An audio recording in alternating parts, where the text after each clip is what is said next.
apa tidak itu dengan alasan hukuman itu dapat mendisiplinkan anak. Betul atau tidak? Setuju atau tidak menjadikan? Setuju. Saya tidak setuju. Mau alasannya apa Pak? Kenapa tidak setuju? Hukuman itu tidak seharusnya atau tidak harus dengan hukuman, dengan pendekatan itu juga bisa. Jadi anak itu semakin butuh kadang-kadang ada pendekatan sehingga bertentangan dengan kurikulum kita, yaitu kurikulum merdeka. Bilang gitu. Jadi mohon maaf, saya ini beda dengan teman-teman. Kalau teman-teman setuju ya nggak apa-apa, cuma saya nggak setuju karena kita ini di era demokrasi bebas memilih itu. Jadi untuk penghukuman itu saya kira boleh-boleh saja, cuma tidak dengan hukum fisik, cuma harus dihukum dengan yang lain. Dan di situ ada nilai-nilai pendidikan dan nilai-nilai kesopanan, sehingga anak itu tidak. Biasanya kan di sekolah-sekolah itu kan anak yang berbeda itu 99% guru itu membenci. Soalnya saya ada punya pengalaman pada waktu itu dilakukan dulu, ada anak yang mengakal. Pokoknya guru semuanya 100% di sekolah itu membenci semuanya. Kemudian pada waktu itu namanya itu kalau nggak salah itu SMA itu.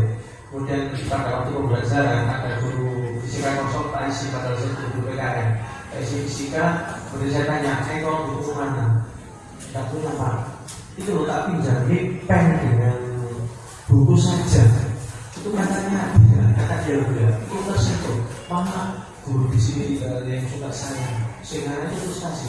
Sehingga banyak contohnya sepeda guru itu saking kali dibuang. Nah, begitu tapi ngambil pen, apa sih nilainya pulpen sama buku? Dia boleh pakai. Sampai saya pulang ke rumah saya, pada waktu itu kan jauh. Sampai ke rumah saya dibawakan dan dimakin pada waktu itu. Jadi hukuman itu tidak harus harus dukung tidak, cuma kadang harus dengan pendekatan hati. Itu pernah saya terima kasih. Oke, saya sependapat dengan Bapak. Memang tidak. Pak Tuhan, terang banget. Oke, tidak ada hukuman deh. Kalau dulu zaman dulu kita ada hukuman, anak mungkin disuruh berdiri atau, dan sekarang tidak seperti itu ya Bapak Ibu. Kita lanjut yang kedua. Pemberian hukuman dengan hal positif seperti membaca atau membersihkan halaman sekolah dapat meningkatkan kedisiplinan anak. Setuju atau tidak? Setuju. Oke, lanjut yang ketiga. Memberi penghargaan dapat meningkatkan motivasi belajar anak. Setuju. Saya kurang setuju Bapak. Kenapa? Karena kalau kita terbiasa memberikan penghargaan, nanti akan anak tersebut itu jadinya begini. Aku melakukan itu supaya dapat penghargaan, aku supaya dapat hadiah. Oke, lanjut nih Pak Puli. Saya kritik Bu. Kita ini kembali pada demokrasi ya. Jadi kalau kita kembali ke demokrasi, maaf saya satu PKN dan sekarang musuh-musuhnya politik.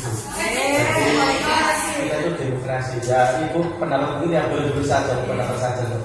Cuma ya memberikan hadiah itu kan tidak harus dengan barang Bu, dengan aplaus, biar anak itu kan apa ya terbakar dalam dirinya. Contohnya anaknya nggak ngerti ya, kemudian dia sekali-kali jawab, dia ditepuk tangan aja, itu membangun karakter. Wah, itu berarti saya tidak bodoh sendiri di kelas ini. Mulai nanti malam saya harus belajar dan ditekankan Allah tidak pernah menciptakan manusia bodoh. Itu. Kasih. Kalian kita langsung penghargaannya ya Bapak Ibu. Oke, kita lanjut.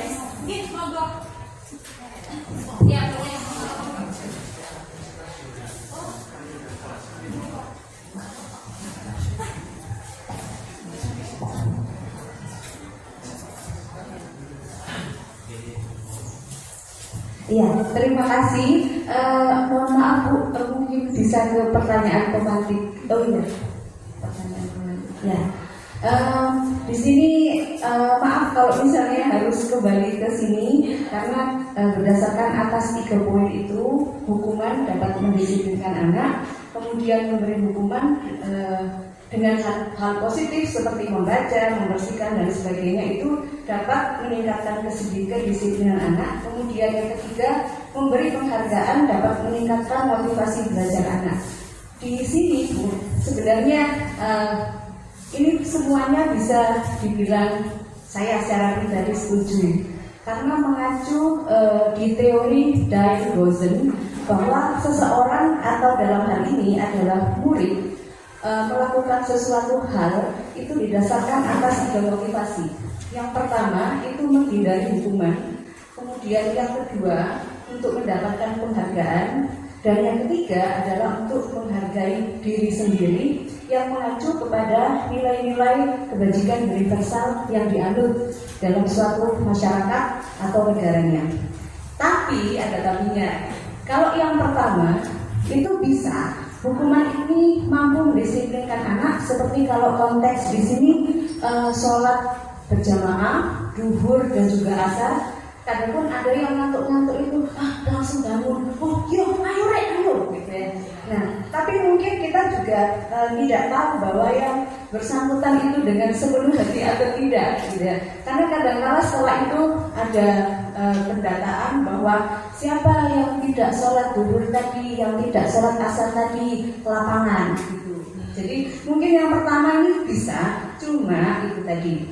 Hanya motivasinya sebagai untuk adanya hukuman, bisa disiplin, cuma motivasinya hanya menghindar, ngeles saja, gitu.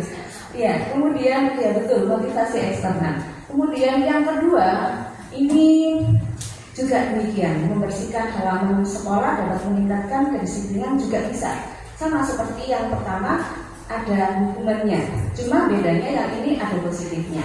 Kemudian yang ketiga itu ada penghargaan dapat meningkatkan motivasi belajar. Itu termasuk Dyer-Gosen yang teori yang ketiga.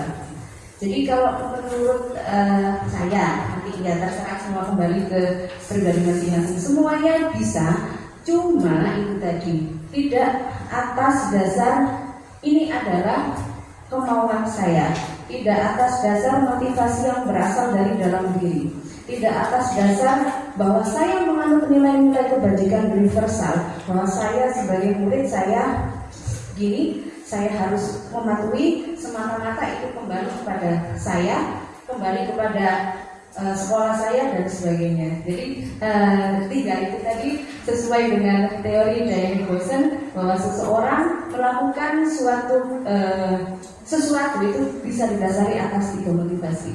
Terima kasih.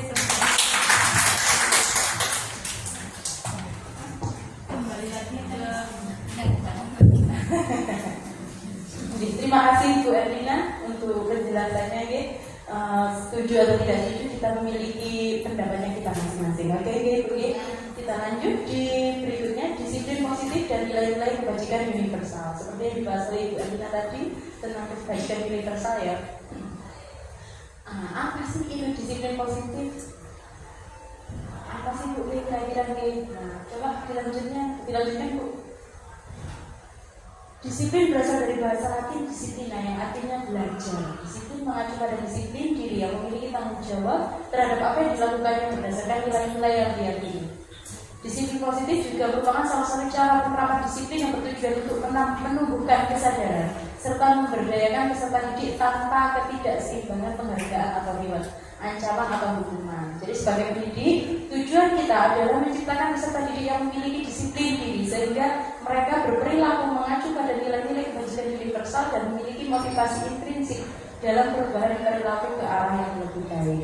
Harapannya disiplin itu kan, kita melakukan disiplin harapannya agar murid kita itu kan menjadi lebih baik ya. Oke. Harapannya seperti itu. Lanjut Pak, Bu. Konsep inti budaya positif itu di sini ada 8. Yang pertama adalah perubahan paradigma belajar, ada disiplin positif, ada nilai-nilai kebajikan, kebutuhan dasar manusia, motivasi perilaku manusia, posisi kontrol dulu, keyakinan kelas dan juga setingkat restitusi. Ini nanti yang akan kita bahas bersama bergantian dengan teman-teman CBB yang lain. Lanjut, perubahan paradigma. Ada istilah kegiatan kepalan tangan. Coba kita melakukan kepalan tangan.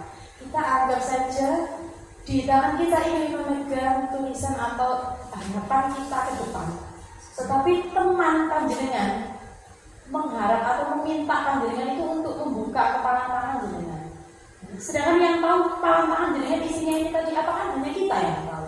Tapi tetap teman jenengan tadi yang di sebelah kita itu meminta untuk jenengan buka ini, tak kasih ini, tak kasih itu.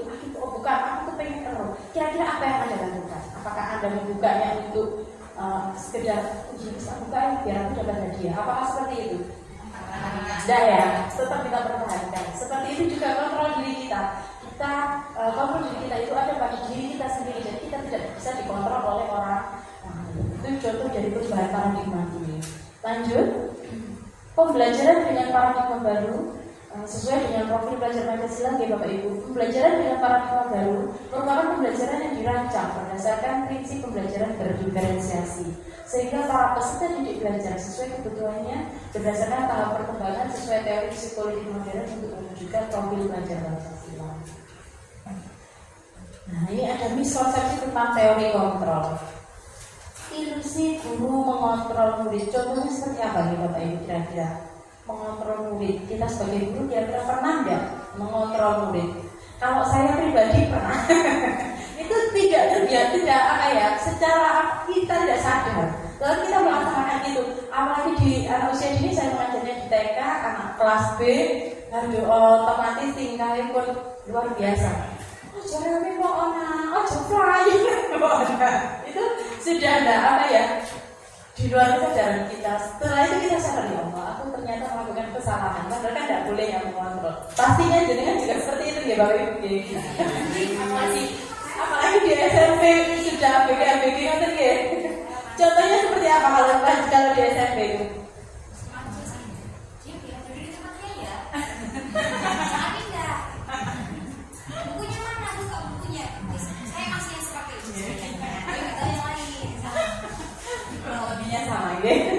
Selanjutnya yaitu penguatan positif, efektif dan bermanfaat. Terus ada lagi bahwa kritik dan membuat rasa bersalah. Ya, kita juga tidak sadar bahwa kita juga membuat anak itu merasa bersalah. Misalkan anak tersebut lupa, tidak memakai atribut sekolahnya kurang lengkap atau sepatunya salah. Nah, secara tidak langsung kita langsung menjudge anak tersebut. Kok ini sering sepatunya salah? Kita opo. Nah, seperti itu kan anak merasa bersalah, padahal itu tidak boleh. Ini adalah miskonsepsi tentang teori kontrol. Lanjut. Mengubah paradigma stimulus respon untuk pendekatan teori kontrol. Ini kalau saya baca ini banyak ini kelihatan tidak? Ada stimulus respon, ada juga teori kontrol. Realitanya, kenyataannya kebutuhan kita itu sama, tetapi kontrolnya kita berbeda. Terus lagi semua orang melihat hal yang sama, tetapi kontrolnya setiap orang memiliki gambaran yang berbeda-beda. Misalkan si A dan si B, kita memiliki pemikiran bahwa kayak tadi setuju atau tidak setuju. Ada yang bilang setuju, ada yang tidak setuju. Sama halnya seperti itu ya Bapak Ibu. Selanjutnya kita mencoba mengubah orang agar berpandangan sama dengan kita. Sama enggak? Bisa enggak seperti itu? Nah, bisa. Kita punya pemikiran kita masing-masing. Kita tidak bisa dipaksa orang lain untuk mengikuti apa yang kita inginkan. Tuh. Terus perilaku buruk dilihat sebagai suatu kesalahan. Sedangkan teori kontrolnya semua perilaku memiliki tujuan. Betul nggak Bu? Setuju nggak Bu? Setuju ya. Orang yang kita terkadang sepintas melihat orang, kok seperti itu, kita menjadinya seperti itu. Padahal kan orang tersebut memiliki tujuan atau maksud tersendiri. Gitu. Saya bisa mengontrol orang lain, sedangkan teori kontrolnya kita tidak bisa mengontrol orang lain. Terus pemaksaan ada pada saat bujukan gagal. Dibujuk sampai kayak manusia gini, saya bujuk sampai kayak ayo kok enak lu resort. Ada seperti itu Bu? Sama ya? Kita itu lucu sekali Bu. Enak nulis, males kok dulu kok. Kenapa gelap kok HP ya? HP ini ada di rumah. Masih mau pegel kali mas sekolahan.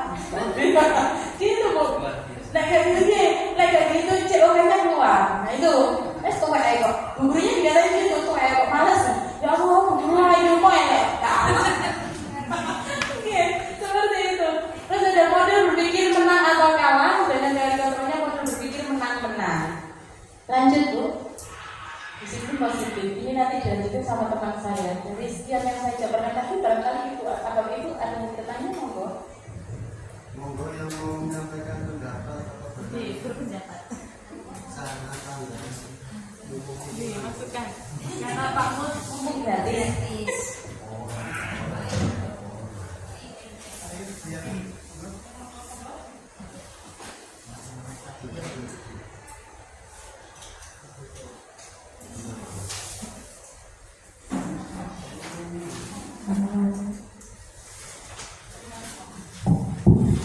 Terima kasih atas waktunya. Saya Sudrayati, panggilannya Bu Yati.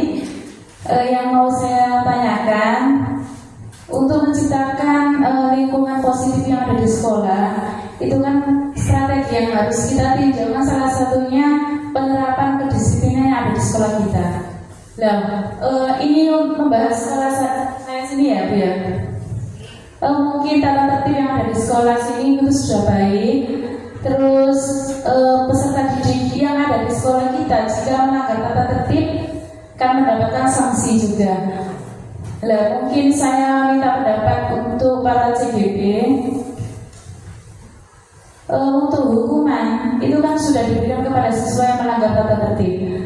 Lah, setiap harinya itu peserta didik masih banyak yang melanggar tata tertib yang ada. Lah, bagaimana cara menumbuhkan kesadaran siswa itu terhadap mentaati tata tertib yang ada di sekolah, padahal sudah diberikan sanksi setiap harinya. Terima kasih Bu. Assalamualaikum warahmatullahi wabarakatuh. Saya mencoba menjawab Bu. Kita sudah melakukan sanksi padahal, tapi anak tersebut masih melakukan hal yang sama. Diulang ibaratnya seperti yang ini. Barangkali kalau dari sudut pandang saya melihatnya itu ada dua hal yang perlu saya lakukan. Yang pertama adalah anak tersebut kita ajak ngomong secara berdua katakanlah. Kenapa kok melakukan hal yang sama yang diulang-ulang? Nanti kita kan tahu alasannya apa itu. Terus kita beri arahan positifnya, kalau kita tidak disiplin nanti seperti apa. Nah itu kita beri arahan seperti itu. Terus yang kemudian adalah kita mungkin bertanya kepada orang tuanya mungkin Bu. Kepada orang tuanya, padahal kita jelaskan juga bahwa disiplin seperti ini, tapi anak panjenengan itu ternyata sering lupa atau alasannya sedemikian lah. Nah nanti dijelaskan kepada orang tuanya seperti ini, dan nanti orang tuanya kita bisa sharing lagi kepada orang tua. Mungkin itu Bu. Barangkali teman-teman yang lain bisa membantu menambahi. Oke, bisa lihat. Oke, monggo.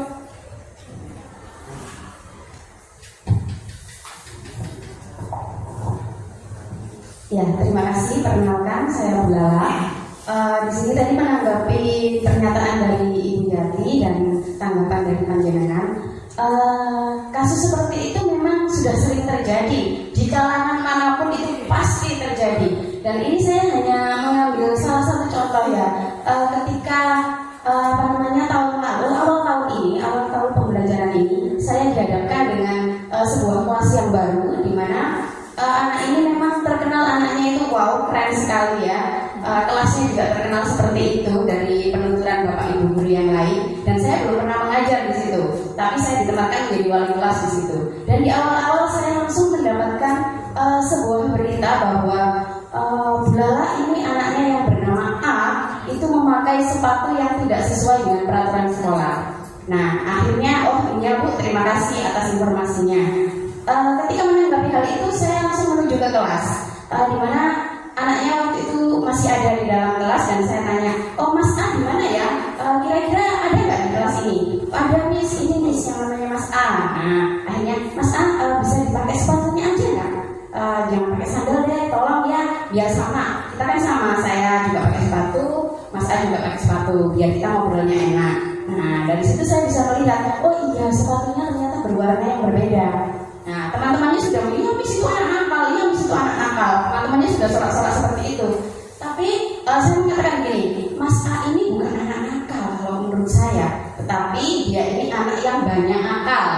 Nah, ketika dia langsung mendongakkan kepala, langsung melihat saya, oh ternyata saya tidak dimarahi. Jadi intinya, kalau misalnya kita ingin mendisiplinkan anak, itu bukan hanya sekedar memarahi atau memberi hukuman begitu saja, tetapi kita ambil seperti yang dikatakan oleh panjenengan bahwa kita ajak mereka berbicara dulu, kita tanya, kita identifikasi anak ini sebenarnya kekurangan apa yang dia butuhkan, sehingga kita bisa mengambil jalan bahwa oh anak ini ternyata kurang perhatian, jadi kita bisa memperhatikannya. Mungkin seperti itu Bu Yati. Terima kasih. Assalamualaikum. Waalaikumsalam. Terima kasih jawabannya. Cukup puas ya Bu Ge? Ada lagi Bu? Kalau sudah tidak ada, kita lanjut dengan materi yang lain dan akan digantikan jam yang lain. Cukup Ge? Terima kasih. Saya mohon maaf jika ada kurang-kurangnya. Assalamualaikum warahmatullahi wabarakatuh.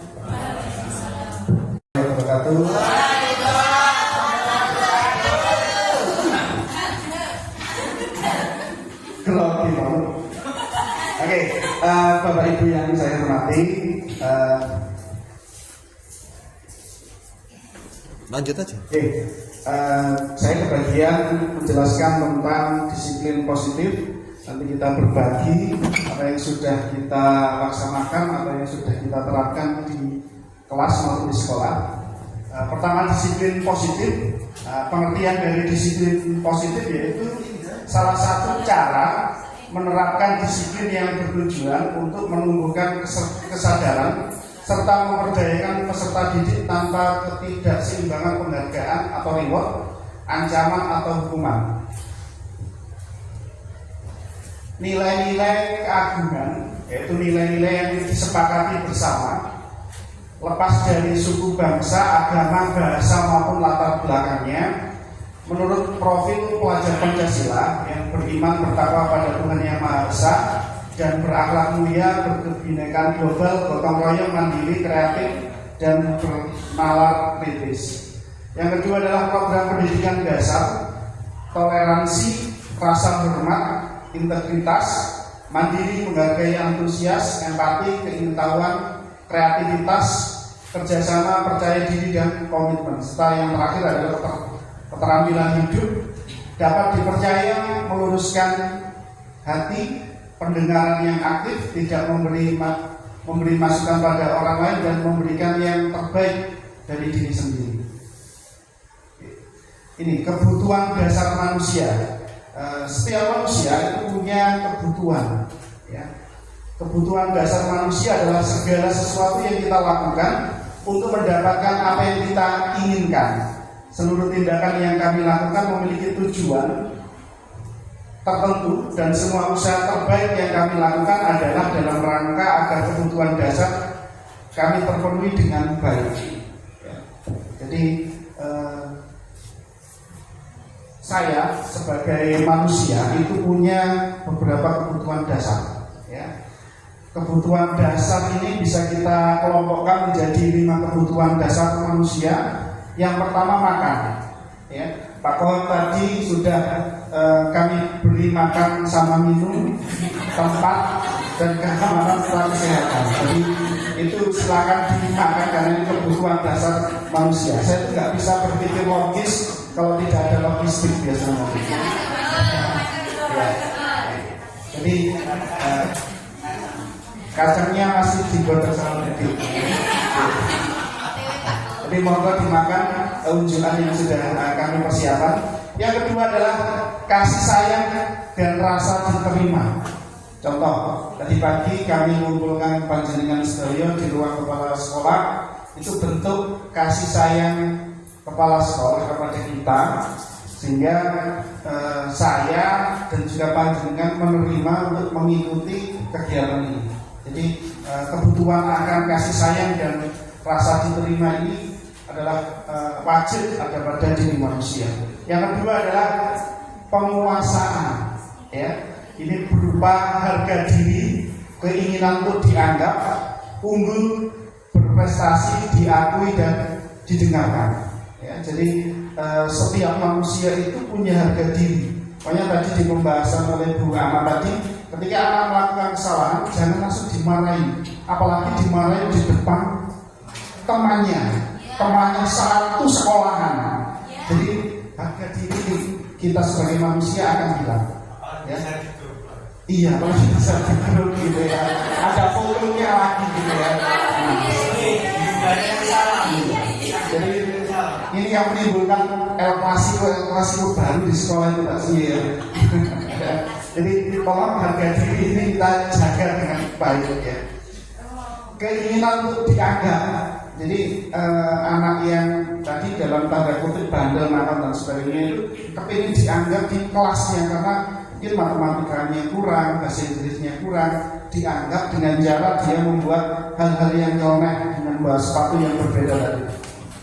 Yang selanjutnya adalah berprestasi, diakui dan didengarkan. Jadi tolong pada suatu pembelajaran biasanya anak yang spesial seperti itu saya suruh ngomong di depan kelas, ya, ngomong apapun kita dengarkan. Jadi merasa mereka kita anggap atau kita akui.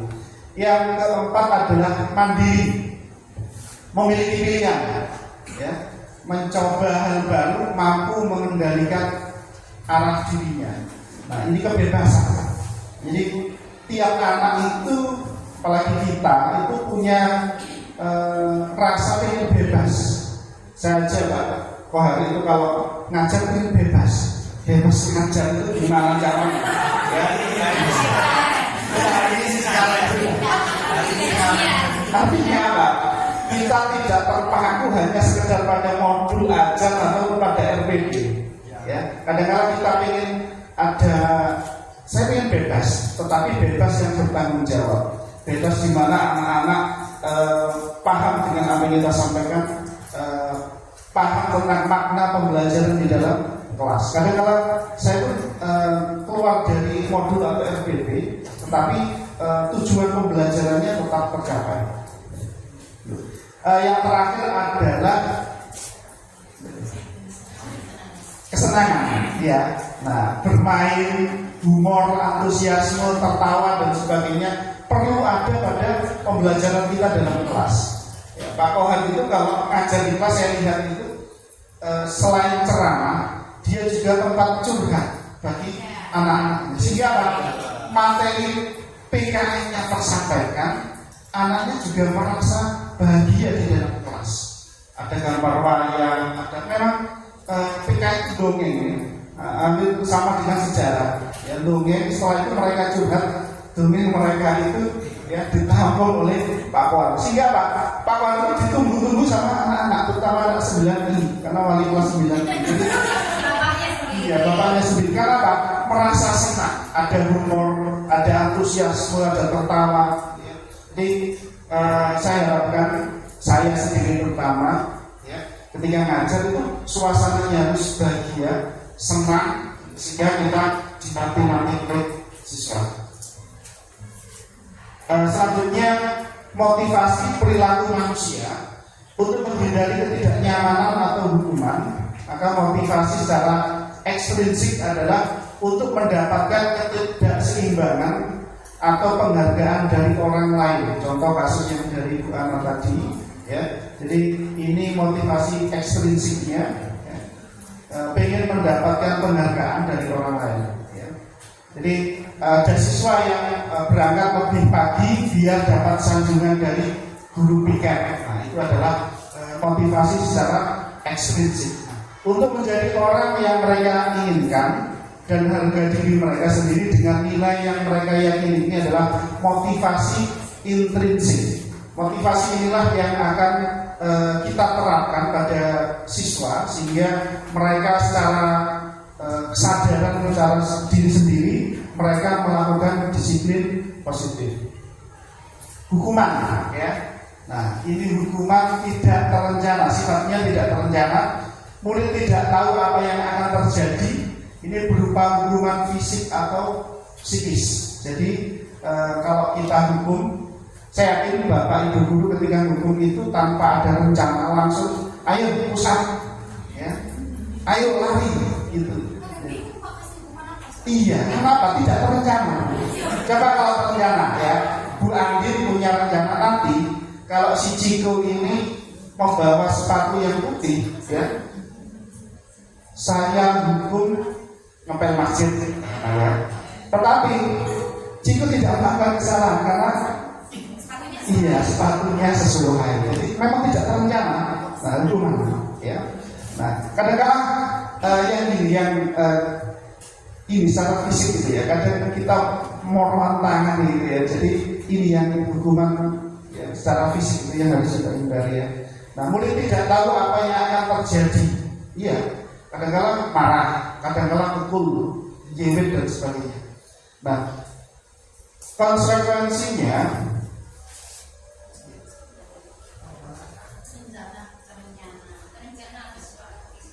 iya, itu terencana atau disepakati sesuai peraturan. Kalau kita pakai konsekuensi ya. Terus murid tetap dibuat tidak nyaman. Sikap guru selalu memonitor murid. Jadi ada guru ya, yang dicek terus ya, kasih air ya, dimonitor kayak CCTV. Nah, ketika dia rambutnya panjang sedikit langsung, ya. Ketika bajunya langsung. Padahal teman yang lain juga melakukan seperti itu, ya. Nah, ini sifat yang kurang bagus ya. Sikap guru selalu memonitor murid. Ya. Kadang-kadang saya pura-pura tidak tahu gitu ya. Jadi kalau ada kemarin sudah ketemu gitu, kadang-kadang saya merem gitu ya, tenang merem gitu ya. Nah, daripada saya bapak kok ngecing saya selalu, ya tiap hari tiap waktu ngecing ya. Nah, iya, nah ini yang nanti akan dijelaskan oleh pemateri selanjutnya, yaitu restitusi. Ya, proses menciptakan kondisi bagi murid untuk memperbaiki kesalahan. Ya, proses kolaboratif yang mengajarkan murid untuk mencari solusi atas dirinya sendiri. Jadi ini sudah main hati ke hati ini ya. Jadi Pak Kohan ini ahlinya ini yang main hati ke hati. Jadi nanti ada segitiga restitusi yang akan kita bahas ya. Oke, lanjut.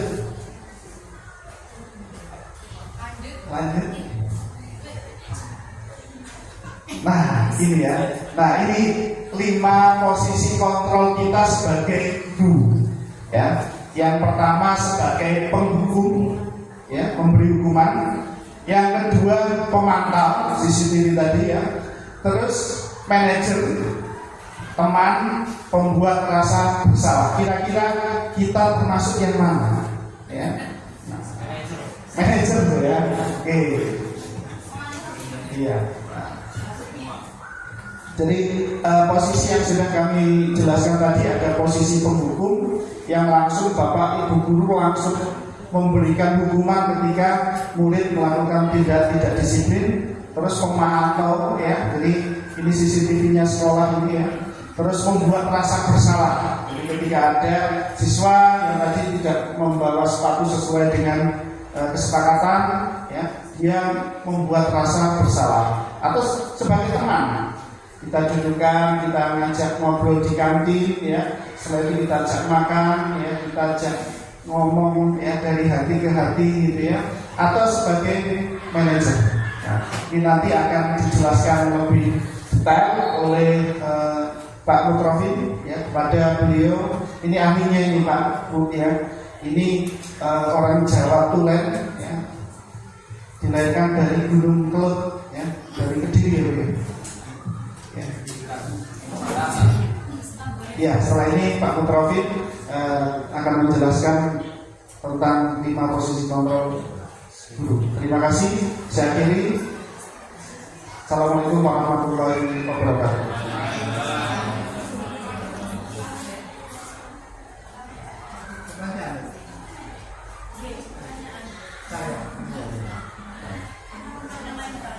Ya, sebelum nanti Pak Mutrofin menjelaskan materi berikutnya, barangkali ada unek-unek atau masih perasaan gampang di Bapak Ibu, mohon ditanyakan. Nanti kalau saya tidak bisa jawab, ada ahlinya di samping saya. Ya, ya, monggo Bu Elina. Sudah. Tentang kebutuhan dasar ya, 5 kebutuhan dasar manusia.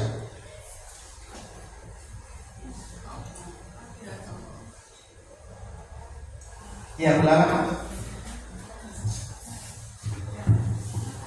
Ya, terima kasih. Terkait dengan kebutuhan dasar ya, memenuhi setiap orang kan memiliki kebutuhan dasar masing-masing, termasuk murid kita. Nah, di sini Pak ya, kalau misalnya kita sudah ada kasus Nah, kasusnya otomatis kita harus mengidentifikasi murid kita kebutuhan dasarnya itu apa sih yang kurang. Nah, di sini jelas kita membutuhkan waktu. Kira-kira bagaimana sih strateginya supaya kita itu cepat untuk mengetahui, oh ternyata anak ini kebutuhan dasarnya yang kurang terpenuhi adalah ini, dan yang itu adalah itu. Soalnya seperti yang kita tahu, kita juga punya tugas lain, mengajar dia, kemudian ditambahi dengan tugas-tugas tambahan yang lainnya.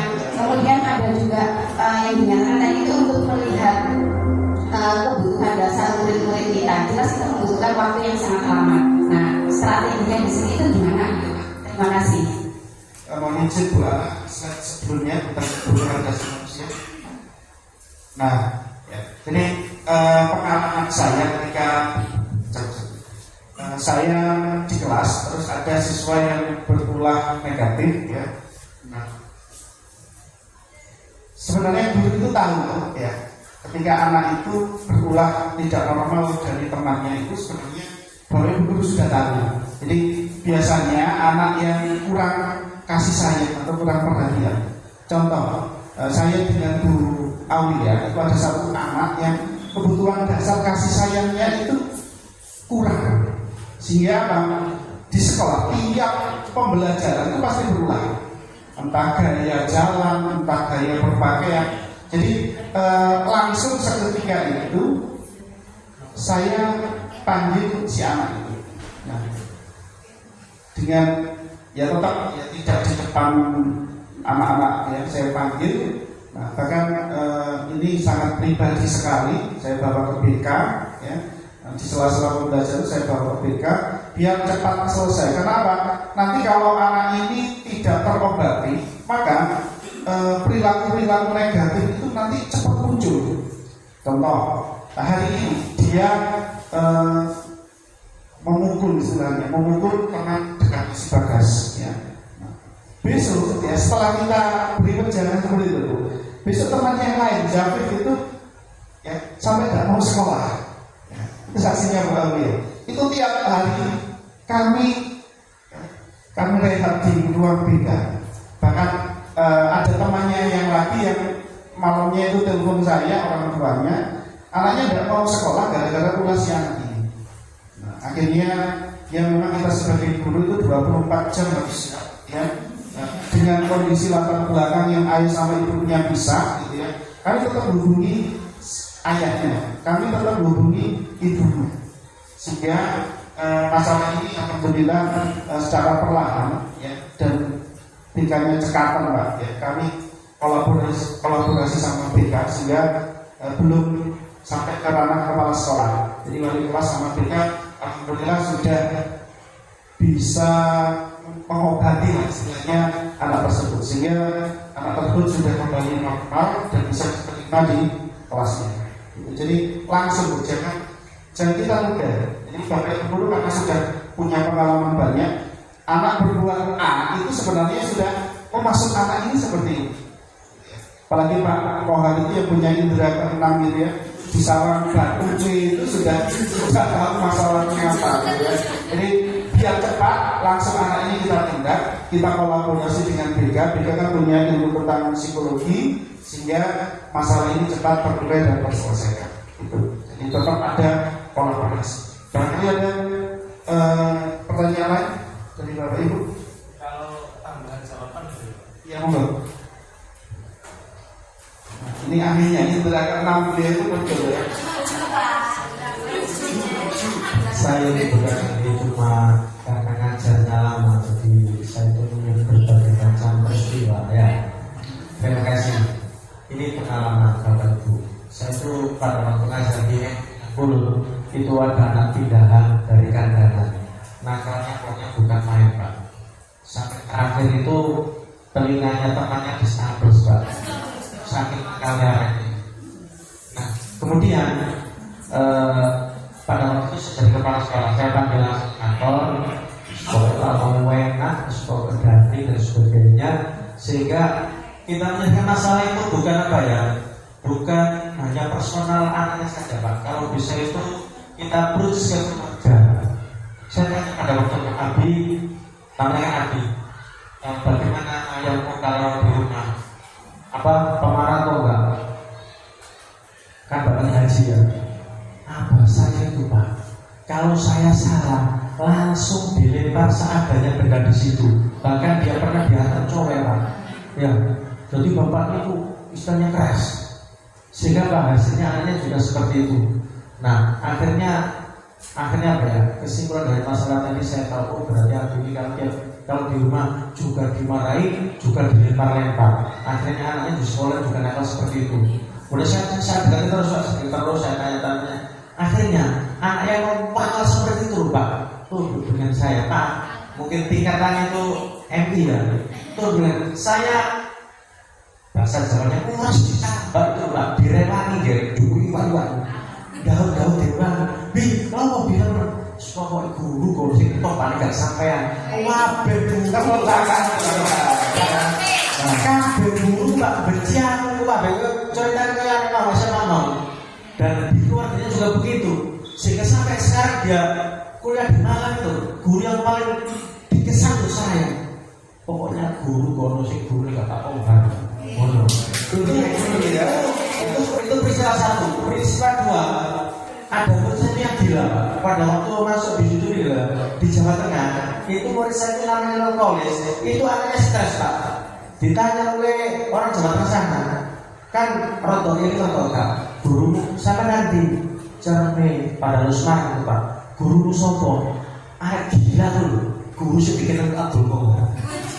Ini bukan anak cerita yang nyata. Anak gendut cerita tentang guru. Tapi bukan sefrekuensi Pak. Karena gila terus gila. Saya juga untuk gila Pak. Gila-gila ya. Anak gak sadar, ini aku masih sadar gitu. Jadi kita menyelesaikan masalah itu jangan hanya personal itu saja, tapi multi aspek Pak. Di keluarganya, di keluarga itu barangkali bantuan untuk saya. Terima kasih. Karena saya di sini sudah tertua dan mungkin kan jadi sudah puluhan tahun, 33 tahun.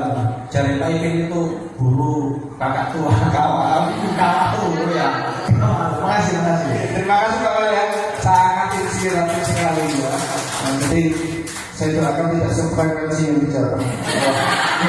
Terima kasih. Ada pertanyaan lagi Bapak Ibu? Iya, bismillah. Monggo.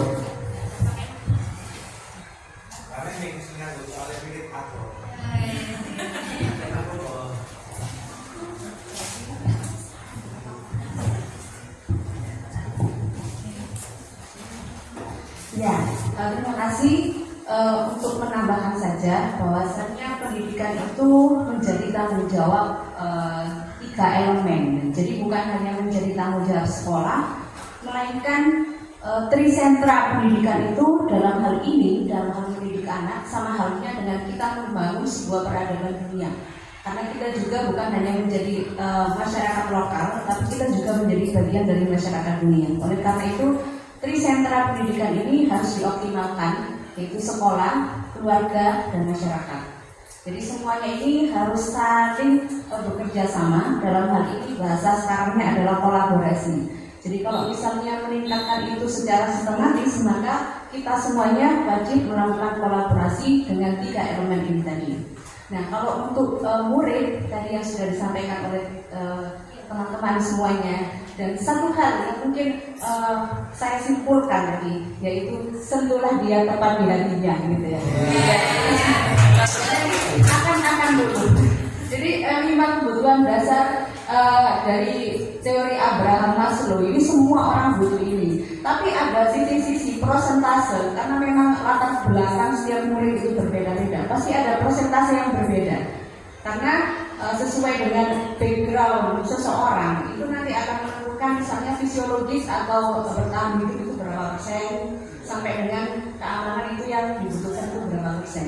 Jadi mungkin sebagai guru kelas atau wali kelas bisa melakukan mendiagnosis itu di awal sebelum itu muncul di pertengahan, bahkan mungkin jangan sampai di akhir ya kita tahu di awal gitu lah. Kalau murid kita itu butuhnya ini mungkin kita diagnostik itu. Terima kasih Bu Elina ya. Jadi kalau datangnya hati itu nyampe ke hati gitu ya. Oke. Oke, terima kasih. Cukup ya, Bapak Ibu. Terima kasih. Saya akhiri sesi ini. Assalamualaikum warahmatullahi wabarakatuh. Itu lamongan sarapannya nasi bakar. Kalau mencari apel, letaknya di kota Batu. Bapak Ibu guru yang hebat-hebat, dari saya awali. Assalamualaikum warahmatullahi wabarakatuh. Sarapan tetap nasi bakar. Minumannya teh pakai susu. Bapak Ibu guru semuanya yang hebat-hebat, semoga hari ini kita mendapat restu dari menantu kita. Ilmu yang restu gitu ya. Oke, terima kasih untuk waktunya.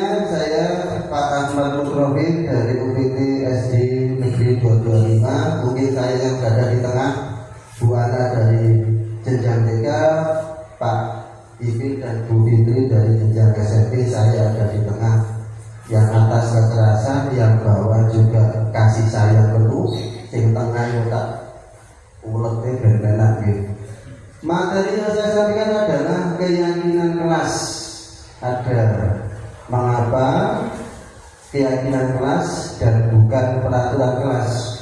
Ini adalah pertanyaan yang dulu pernah saya sampaikan waktu modul keyakinan kelas, Bu. Jadi ceritanya waktu itu kita sudah membahas peraturan kelas.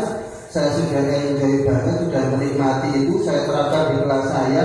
Ternyata muncul modul baru lagi, seret keyakinan kelas. Ya ampun.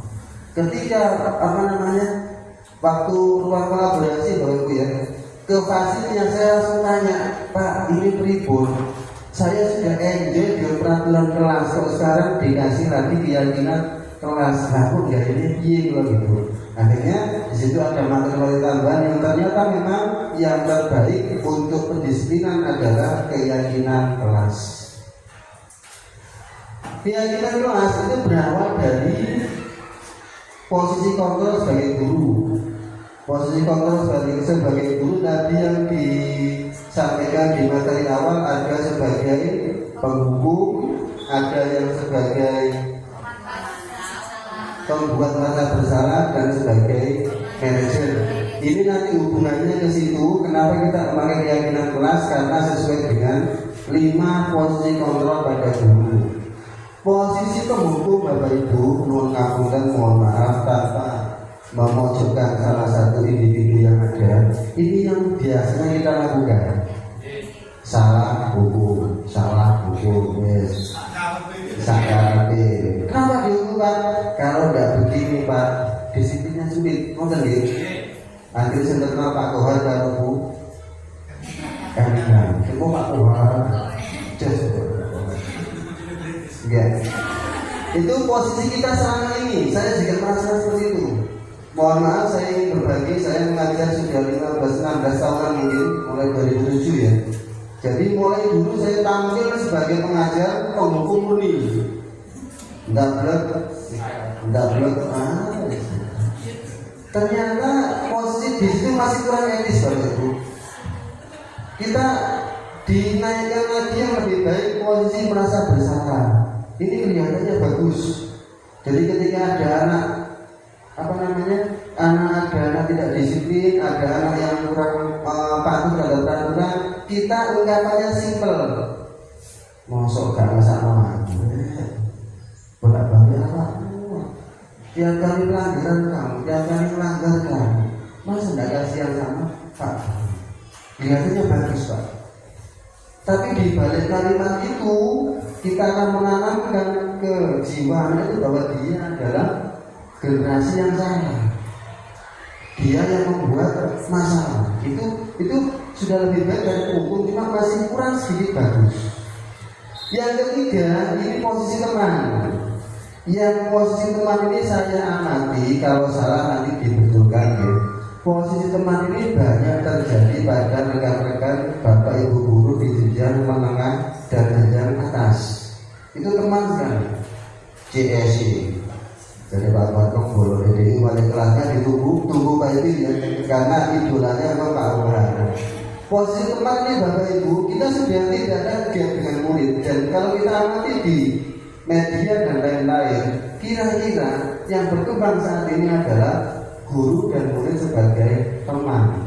Saya juga di sini Bu kemarin itu.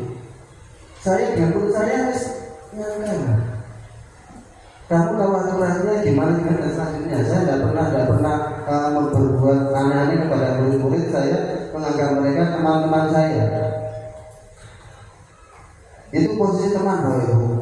Ini sudah lebih baik dari dua posisi di bawah, terhukum dan membuat rasa bersalah, sudah lebih baik.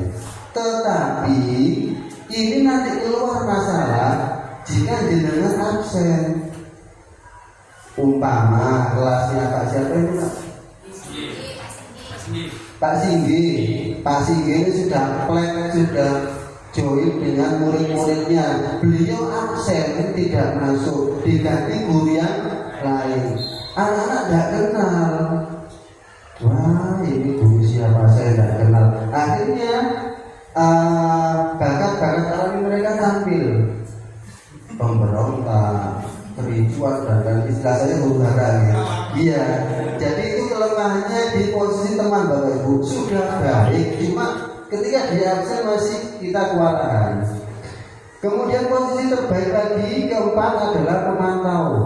Pemantau ini seperti kalau kata Pak Kim tadi seperti CCTV ya, punya rekamannya, ada aktivitasnya, ada rekaman, dia punya data.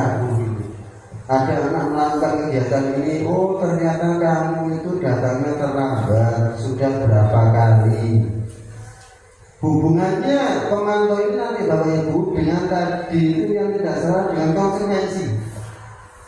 Kamu terlambat sekolah, konsekuensinya tahu apa enggak? Tahu Pak, apa? Gini.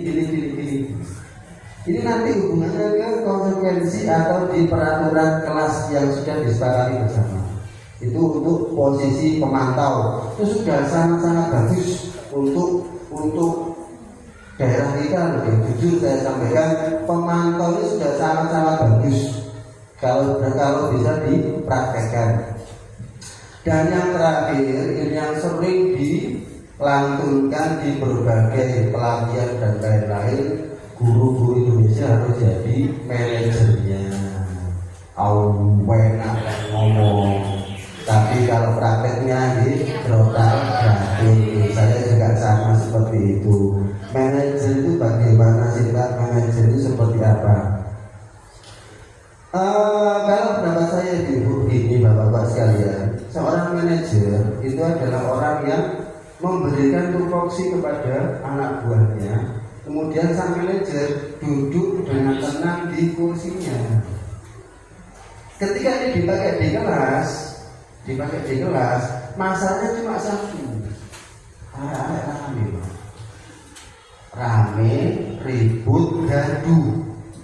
Dan mohon maaf, sepengetahuan saya, kelas yang ramai dan gaduh itu terkesan kelas yang kacau biasanya. Sementara saya sendiri, saya mohon maaf, saya sedikit tampil Pak Kawan dan Bapak Ibu, saya ikut TGD ini, mohon maaf sekali, terlepas ini nanti nilainya bagaimana, semuanya saya dapatkan, saya terapkan Bu. Saya terapkan mulai triloginya Kiai Hajar Dewantara dan lain itu saya terapkan semua. Sampai di manajer ini saya juga terapkan. Anak-anak gitu berbuat secerdasnya, tapi tetap dalam ranah-ranah pembelajaran. Karena saya di kelas memakai sistem kerja kelompok, jadi memang agak gaduh sedikit, tapi prinsip saya adalah lebih baik gaduh dan rame, tapi menimbulkan keberanian dan tanggung jawab. Jadi pengaruh menang beritahu ini pada kurang, biasanya seperti itu. Oke, materinya setelah ini apa lagi? Apa masih saya?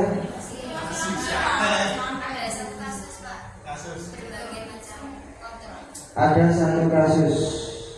Ini contoh yang tadi saya sampaikan, ada guru sebagai pembuat masalah, ada penghukum dan ada manajer dan lain-lain. Kemudian apalagi Bu Ana?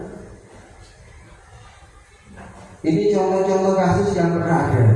Contoh-contoh kasus yang pernah ada. Nanti untuk penjabaran kasus ini lebih baik waktunya yang menjelaskan proses restitusi. Saya mau cerita di 5 posisi kontrol saja. Itu yang saya utarakan. Mohon maaf untuk Pak Kohar, backgroundnya dari MI. Enggak, yang sebelum ini jadi kan ngajarnya di mana? Dari MI.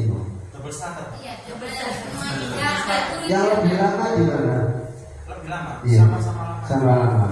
Saya tadi di belakang tangan guru MI, guru MTS, guru madrasah aliyah dan seterusnya.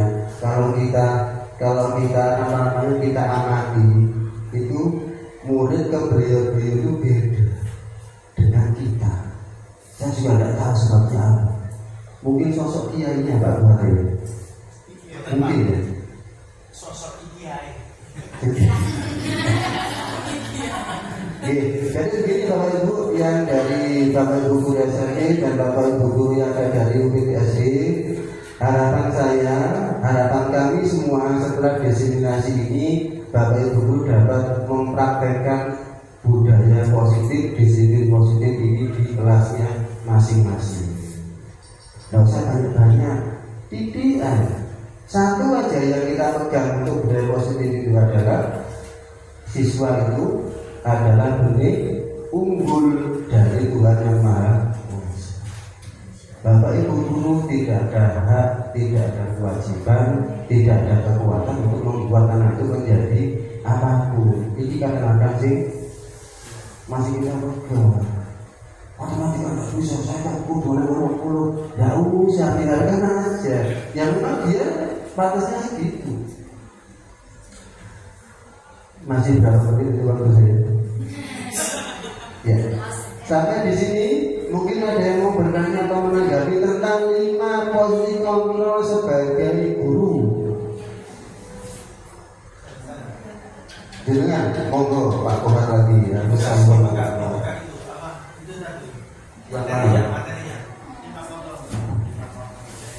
Iya.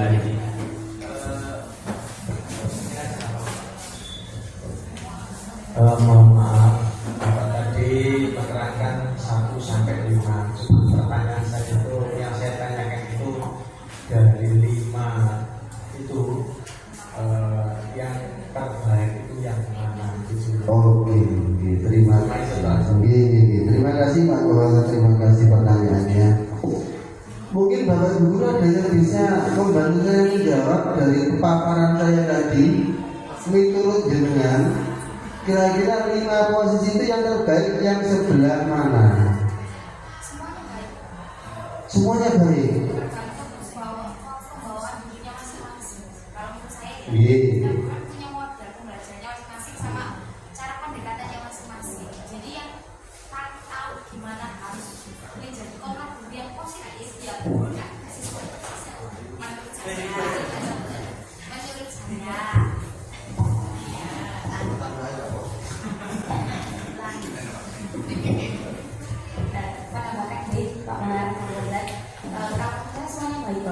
Tergantung pembawa guru sama muridnya. Pendekatannya mau yang seperti apa? Ini anak cocoknya dibuat pendekatannya seperti apa? Itu menurut saya. Kalau saya pribadi, saya lebih awalnya saya jadi guru, saya kan jadi teman. Awalnya, tapi ternyata kok kayak jadi terus kan nggak boleh bilang jadi kan apa ya nggak ada batas kayak gitu loh Bang. Jadi kok benar sopan ya, aduh. Gitu saya awalnya dari paparan tadi kan tadi saya juga kayak gini. Jadi setiap sikap 5 positif kontrol ini bagi saya ada baiknya, tapi untuk mencari yang baik itu yang mana tergantung gurunya masing-masing, dan untuk cocoknya itu harus melakukan pendekatan ke siswanya juga biar tahu saya harus ke anak ini pakai kontrol guru yang mana ya. Setiap anak kan punya karakternya masing-masing dan yang cocok yang mana gurunya dan siswanya lagi yang harus berkomunikasi.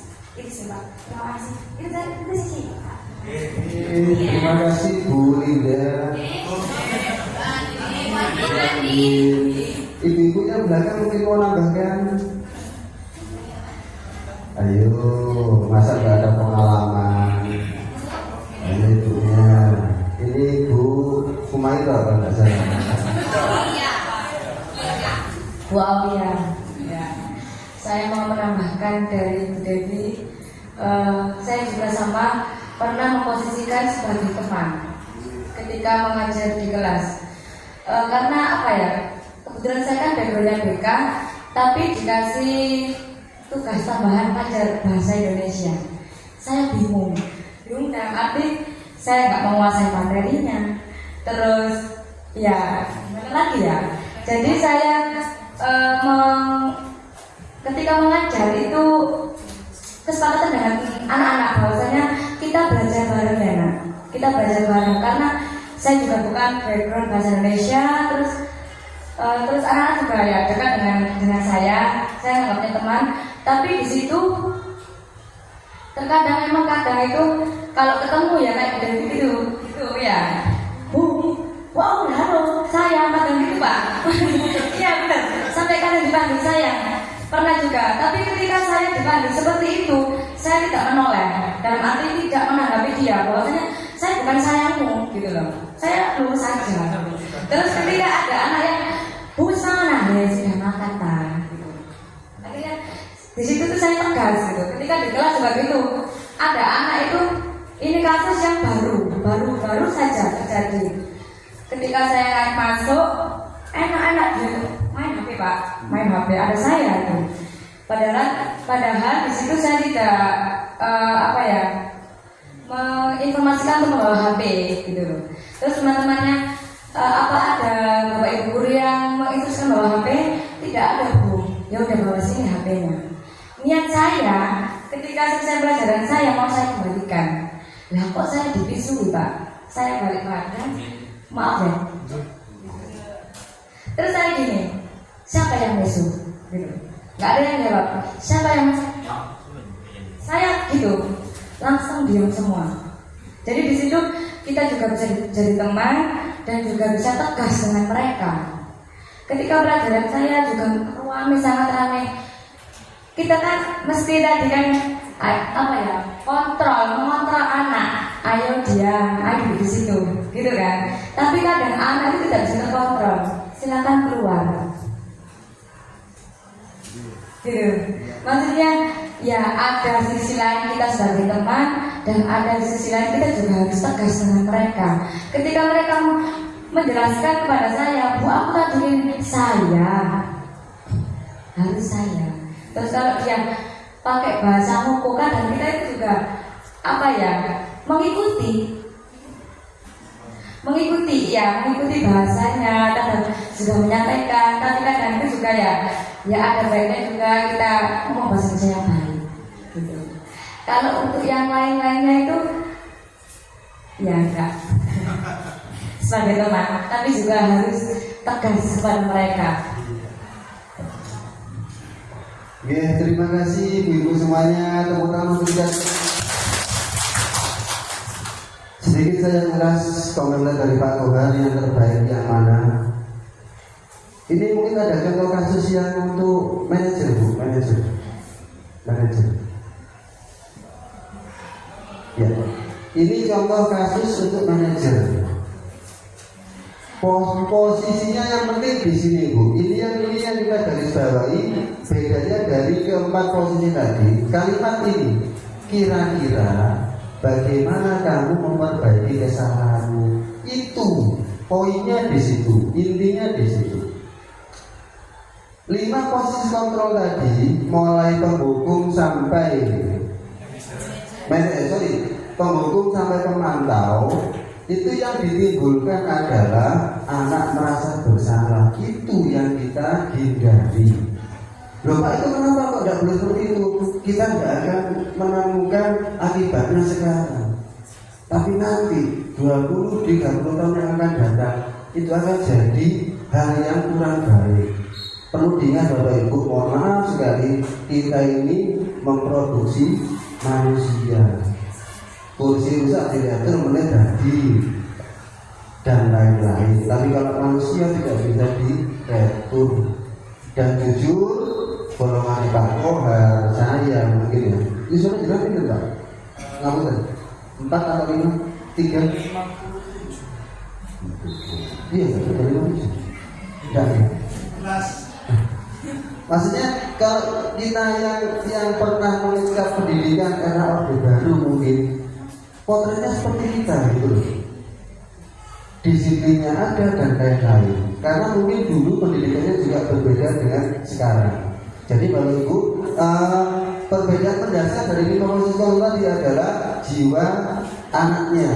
Sementara di posisi yang manajer ini yang kita terapkan. Kira-kira bagaimana kamu memperbaiki kesalahanmu, tanggung jawabmu mana? Tapi ini sulit Pak, iya sulit. Dari 5 anak kita dapat 1 aja sudah alhamdulillah gitu. Jadi menurut saya atau pesan kami adalah memang ini sebuah proses yang panjang. Jadi diusahakan kita berada di posisi manajer, terlepas sulit atau apapun rintangannya, kita akan berjalan pelan-pelan. Dan dengan muridnya yang masuk sini itu adalah inputan dari saya pihak sekolah dasar. Kita kerjasama yang bagus, nanti akan menghasilkan input output yang bagus ya Bapak Ibu ya. Terima kasih untuk pertanyaan dan tanggapannya. Sudah rampung kayaknya juga saya ini ya. Iya, oke. Sudah rampung selesai yang saya sampaikan. Beli es tebu makannya kuaci. Terima kasih atas perhatiannya Bapak Ibu guru yang semangatnya sangat tinggi. Assalamualaikum warahmatullahi wabarakatuh. Terima kasih Bapak Ibu guru hebat, Pak Haji Kahar, Pak Haji Kohar. Beliau ini sopan di saya waktu di LI dulu Pak. Saya pernah di LI dan Pak. Jadi sebelumnya sudah kenal sama Pak Haji Kohar, mungkin Pak Haji Kohar sudah lupa saya. Termasuk Bu Musri Batur Hayati, temannya suami. Ya, Bapak Ibu hebat. Di sini saya dari UPT SDN 106 Gresik, nama saya Husin. Saya akan melanjutkan dari apa yang disampaikan Pak Mutrofin mengenai apa itu keyakinan kelas itu. Jadi kalau tadi sudah dibilang sama sebelumnya, jadi kenapa kalau kita tidak membuat peraturan kelas?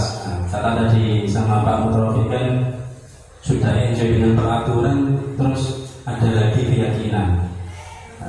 Mengapa kok tidak peraturan saja? Apakah masih kurang? Seperti itu Bapak Ibu. Jadi keyakinan kelas itu adalah metode untuk menimbulkan kembali disiplin positif yang didasari oleh motivasi dari dalam diri. Jadi keyakinan kelas itu timbul dari hati seseorang.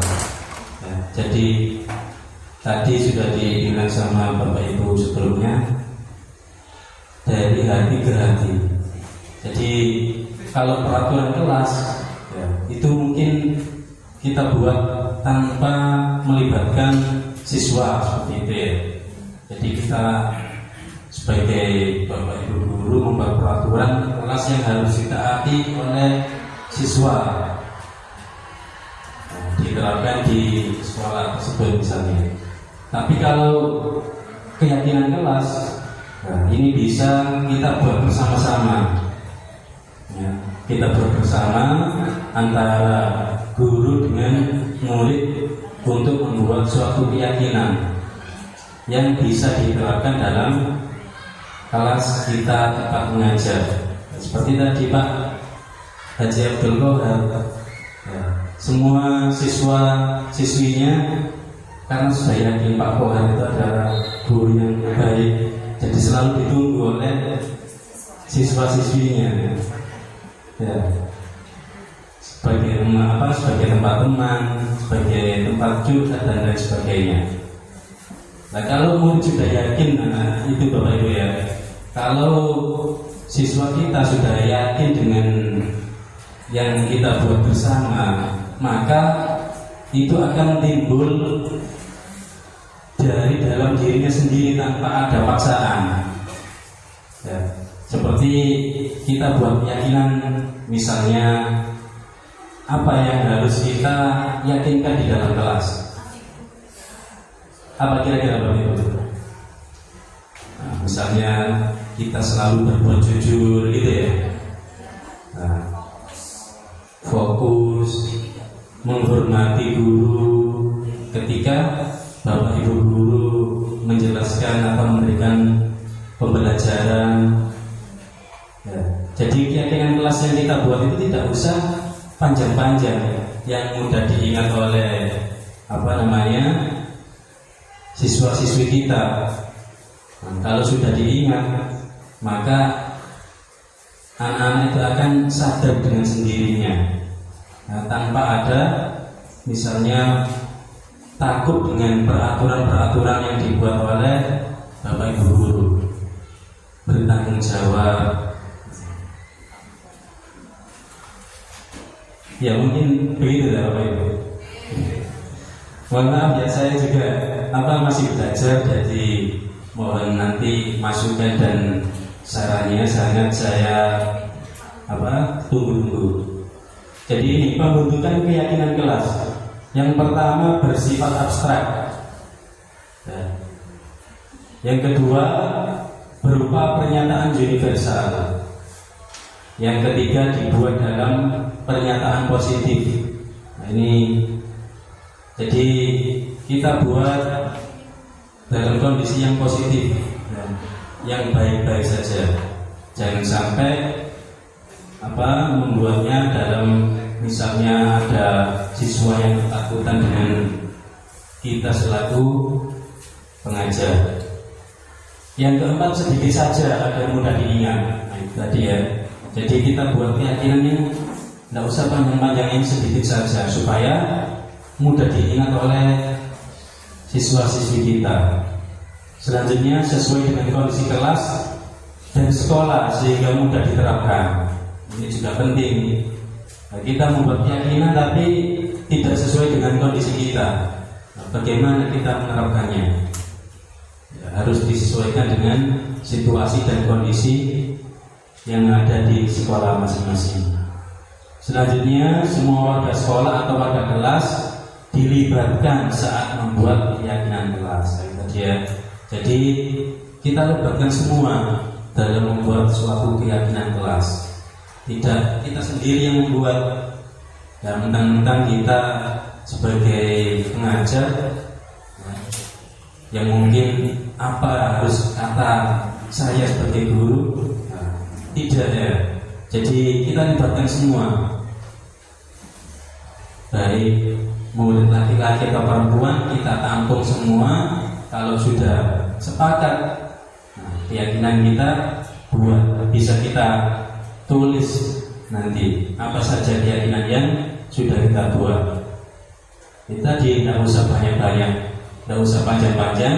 Yang penting siswa-siswi kita mengerti dan mudah mengingatnya. Sudah. Tadi cukup ya. Nah, mungkin Bapak Ibu ada tambahan atau masukan yang itu sangat saya berikan. Monggo Pak Haji Abdul Bahar.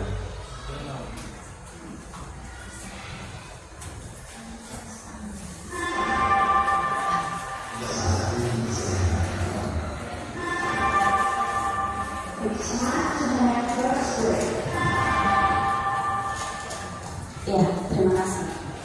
Memang apa yang jenengan katakan itu benar sekali Pak ya. Menurut pengalaman saya dalam aksi pembuatan keyakinan kelas itu seru Pak. Kenapa? Karena anak-anak juga dilibatkan dan itu jadi ricu, senang. Apalagi kita menggunakannya itu tidak hanya sekedar menulis di papan tulis, tapi di situ kita sediakan media, di mana medianya itu kertas post-it itu berwarna-warni. Mereka bisa memilih warna kesukaannya, kemudian menuliskannya di situ. Nah setelah itu saya coba untuk tolong dibacakan satu persatu ya. Nanti kita sepakati, yang kita sepakati kita tempel pada kertas yang ada di depan. Jadi ada kertas manila begitu. Nah dari situ bisa dilihat ada yang sama. Ternyata ternyata kami juga pengennya begini ya. Ternyata begitu. Jadi apa yang sudah kita sepakati itu benar-benar akan kita laksanakan. Contoh tadi, kasus saya tadi sebenarnya belum selesai. Memang saya masih menunggu dengan ini tentang penggunaan sepatu tadi. Akhirnya saya ngomong ke anak-anak yang bersangkutan tadi, wih keren ya sepatunya. Kalau itu warna favoritmu, kamu tahu nggak warna favorit sepatu kesukaannya misalnya apa? Nah ketika jawab apa Miss, saya suka warna belewa, keren loh, nyaman lagi. Saya yakin kamu juga merasa nyaman kalau menggunakan sepatu itu. Nah anaknya bilang iya Miss, memang nyaman sekali. Namun bagaimana ya? Apakah perlu misalnya juga menggunakan sepatu itu karena merasa nyaman juga? Oh iya Miss, memang tidak boleh karena kita kan punya kesepakatan. Nah memang sudah ada kesepakatan di kelas, yaitu menggunakan seragam secara tepat. Nah seperti itu. Kemudian ada saling menghargai juga. Nah dari situ akhirnya mengembalikan ke anak sendiri. Ternyata dia bisa menilai. Ternyata apa yang saya lakukan ini kurang tepat. Nah akhirnya dia tahu. Terus enaknya gimana? Apakah sepatunya harus dimanakan gitu? Biasanya disuruh untuk memberikan ke BK, Miss. Kamu mau memberikan di sana? Nggak eman lah, saya bilang gitu. Ya eman Miss. Nah terus gimana enaknya? Itu Miss, kata teman-temannya ada waktu itu kan, ada sekitarnya suruh ngecat aja Miss gitu. Wih keren, jadi pilok ya, biar tambah keren warna-warni gitu. Akhirnya dia bilang, enggak Miss, ini nanti akan saya simpan, saya pakai di kegiatan luar sekolah. Kemudian mulai besok saya janji tidak akan ada seperti ini lagi. Saya akan menggunakan sepatu warna hitam. Dan sampai sekarang kecuali kelas olahraga dia menggunakan sepatu hitam sampai sekarang. Nah seperti itu. Jadi keyakinan kelas atau kesepakatan kelas itu memang sangat berpengaruh kalau di kelas saya, dan itu sudah terjadi seperti itu. Terima kasih. Terima kasih Miss ya. Jadi betul sekali ya yang disampaikan Ibu Lara ya, Miss Lara. Jadi memang betul Bapak ya. Kalau kita membuat keyakinan kelas dan disertai dengan apa yang disampaikan sama Miss Lara tadi, anak-anak sangat antusias. Yaitu saya di kelas saya sendiri di SD itu coba saya terapkan di kelas bawah, masih kelas 2 ya, kelas 2 SD. Kalau saya mengajar pakai ceramah gitu, anak-anak tidak mau. Pak, kapan ini tugasnya? Seperti itu, minta tugas. Terus saya buat untuk apa? Seperti yang disampaikan Pak Mut tadi, Pak Mutrofin, dalam kelompok itu senang sekali berkelompok, berdiskusi. Ya. Apalagi membuat kegiatan yang mana nanti sebelum kegiatan itu disepakati. Dan nanti misalnya dalam diskusi nanti berkelompok, terus setelah itu nanti maju satu kelompok ke depan. Nah ternyata yang tidak pernah dilakukan oleh guru kelasnya, ketika saya seperti itu ternyata mau dan beranian. Jadi merasa senang sekali, apalagi kalau diajak setelah maju terus Pak nilainya berapa, siapa yang menang, yang bagus kelompoknya siapa. Nah, ternyata senang sekali. Jadi keyakinan kelas atau kesepakatan kelas yang kita buat itu juga berdampak positif kepada siswa-siswi kita ya. Jadi tidak ada rasa takut seperti itu karena sudah berkeyakinan atau membuat suatu kesepakatan seperti itu. Jadi seperti itu Pak Haji Abdul Ghani. Jadi ada sejarahnya. Kalau saya nggak tahu sejarahnya. Ya. Cuma kembali mungkin kalau peraturan dan keyakinan tadi, kalau peraturan ya kita mungkin ya peraturan kita buat ya, tanpa melibatkan dari siswa yang kita ajar begitu ya. Kalau keyakinan kelas atau keyakinan yang kita buat bersama-sama, maka siswa juga akan sadar dengan sendirinya ya. Karena keyakinan itu adalah yang mereka buat dan kita sepakati bersama, dan itu mungkin mudah diingat oleh siswa-siswi kita. Mungkin begitu Pak. Terus kalau kita ambil contoh keyakinan kelas, Contoh keyakinan kelas. kata-katanya. Misalnya dalam diri kita, contoh ini aja saling menghormati. Kalau kita berkeyakinan saling menghormati, dengan siapapun kita akan menghormati. Karena apa? Keyakinan itu sudah timbul dalam hati kita. Jadi tanpa disuruh pun, kalau kita punya keyakinan seperti itu, ya, dengan orang yang lebih tua atau dengan teman sebaya kita, pasti akan ada rasa saling menghormati yang sudah timbul dalam atau tertanam dalam diri kita masing-masing atau diri anak tersebut. Jadi tanpa disuruh, misalnya si anak ada tamu dari luar, kita langsung, oh ternyata dulu yang dibuat dalam kelas itu ada saling menghormati, berarti kita harus menghormati semua orang. Tidak hanya guru yang ada di dalam sekolah, tapi juga misalnya ada tamu dari luar, harus juga kita hormati. Seperti itu Pak Haji, betul. Itu salah satu contohnya saja. Mungkin ada lagi Bapak Ibu, gimana?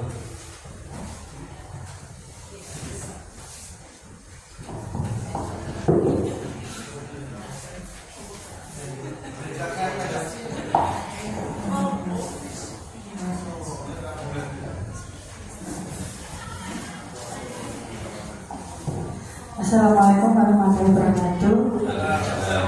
Oke.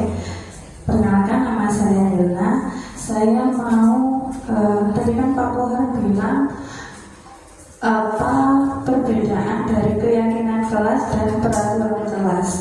Saya tadi juga berpikir, kenapa namanya keyakinan kelas kok bukan peraturan kelas seperti itu? Dan di sini untuk keyakinan kelas itu kan melibatkan guru dan siswa. Dan apakah itu berlaku di setiap mata pelajaran atau per kelasnya itu saja? Kalau per mata pelajaran artinya siswa itu kan harus hafal keyakinan masing-masing dari mata pelajarannya. Begitu. Jadi saya masih bingung di sini keyakinan kelas itu per kelasnya atau per mata pelajarannya. Terima kasih. Ya, terima kasih. Ya, jadi terima kasih. Jadi untuk keyakinan kelas ya, kalau misalnya saya sendiri di tempat saya itu ketika mata pelajaran saya ya, memang berbeda dengan guru kelas yang bersangkutan. Ya, misalnya kan sekarang tidak ada yang namanya hukuman. Kalau hukuman di sekolah itu kan tidak boleh sekarang. Ya. Bagaimana cara kita memperlakukan seperti itu supaya anak-anak tidak melanggar tadi ada yang peraturan atau keyakinan. Maka ada yang dibuat peraturan, ada juga yang keyakinan. Nah kalau saya kita buat keyakinan tersebut. Salah satunya tadi, misalnya setiap mapel ya, mata pelajaran, maka kita yakin saja, kita bukan keyakinan. Seperti saya di SD pegang agama. Nah, guru kelas yang lain atau di kelas tersebut yang saya ajar itu maunya anak itu ketika untuk anak yang tidak, misalnya ada yang rame atau berbicara yang tidak bagus gitu ya, itu ya bertentangan dengan hati saya.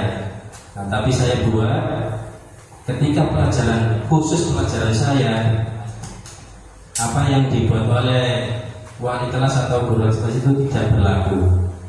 Ya, berlaku lagi ketika guru kelas yang mengajar. Tapi ketika pelajaran saya, sebagaimana mungkin supaya siswa itu enjoy dalam belajar.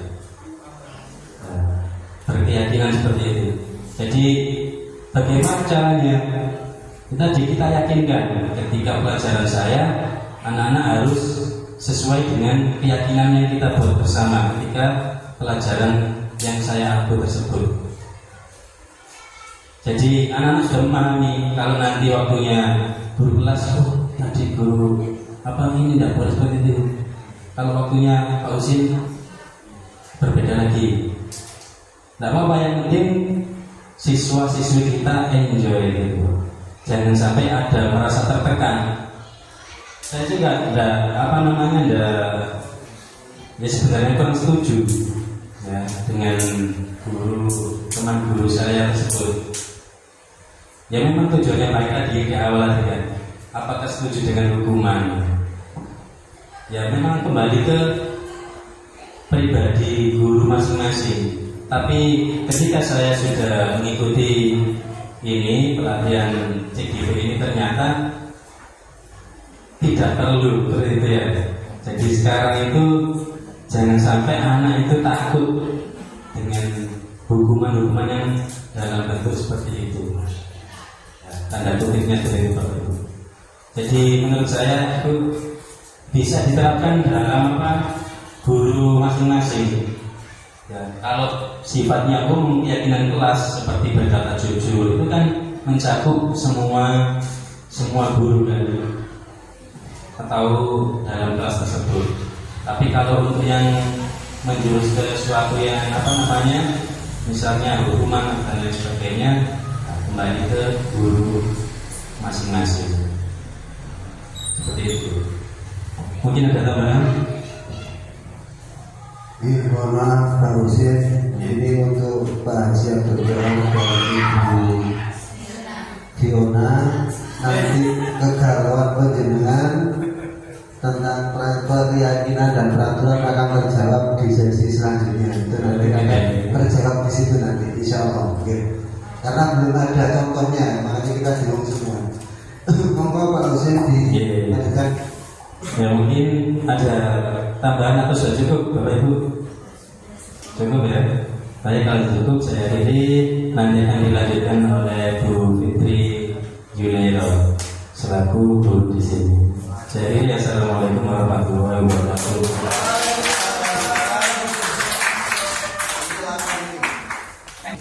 Assalamualaikum warahmatullahi wabarakatuh.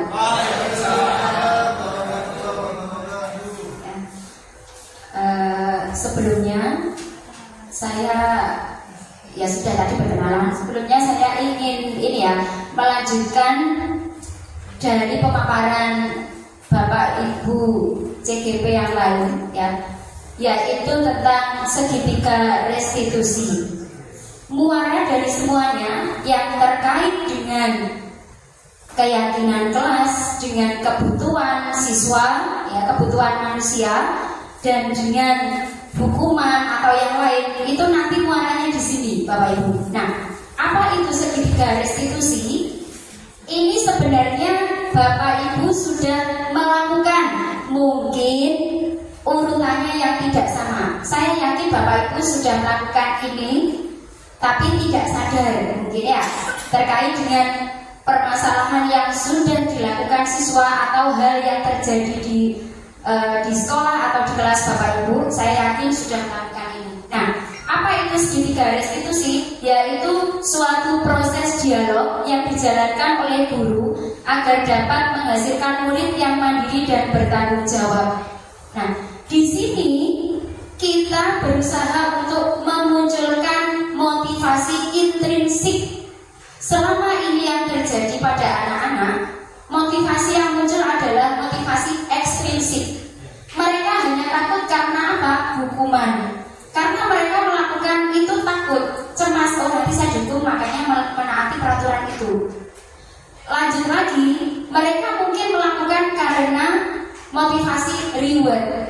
Yang dimaksud reward dalam bentuk fisik. Kalau reward berupa aplaus seperti yang dikatakan tadi, penghargaan, wah kamu hebat, kamu luar biasa, itu bagus, reward yang bagus Tapi kalau imbalan seperti hadiah berupa barang atau apa, itu yang tidak bagus, menimbulkan motivasi ekstrinsik. Yang kita harapkan semuanya adalah motivasi intrinsik yang berasal dari diri anak sendiri.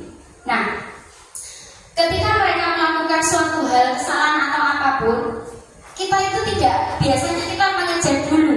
Kita tidak memikirkan apa sih, kenapa sih mereka berbuat seperti itu, backgroundnya apa, kebutuhan yang harus dipenuhi oleh anak itu apa. Jadi kita tidak memikirkan ke situ, langsung kita kamu wis terus kemarin. Nah, biasanya kan gitu, kamu lagi, pancet aja, gak bosan tak? Nah, gitu kan?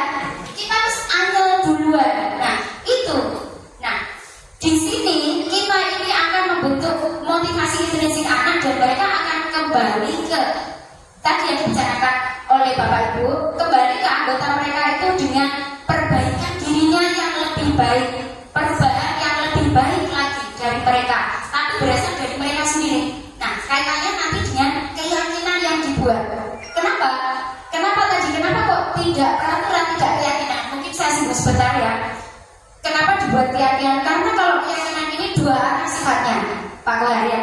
Kalau keyakinan ini kan dibuat bersama antara siswa dan murid.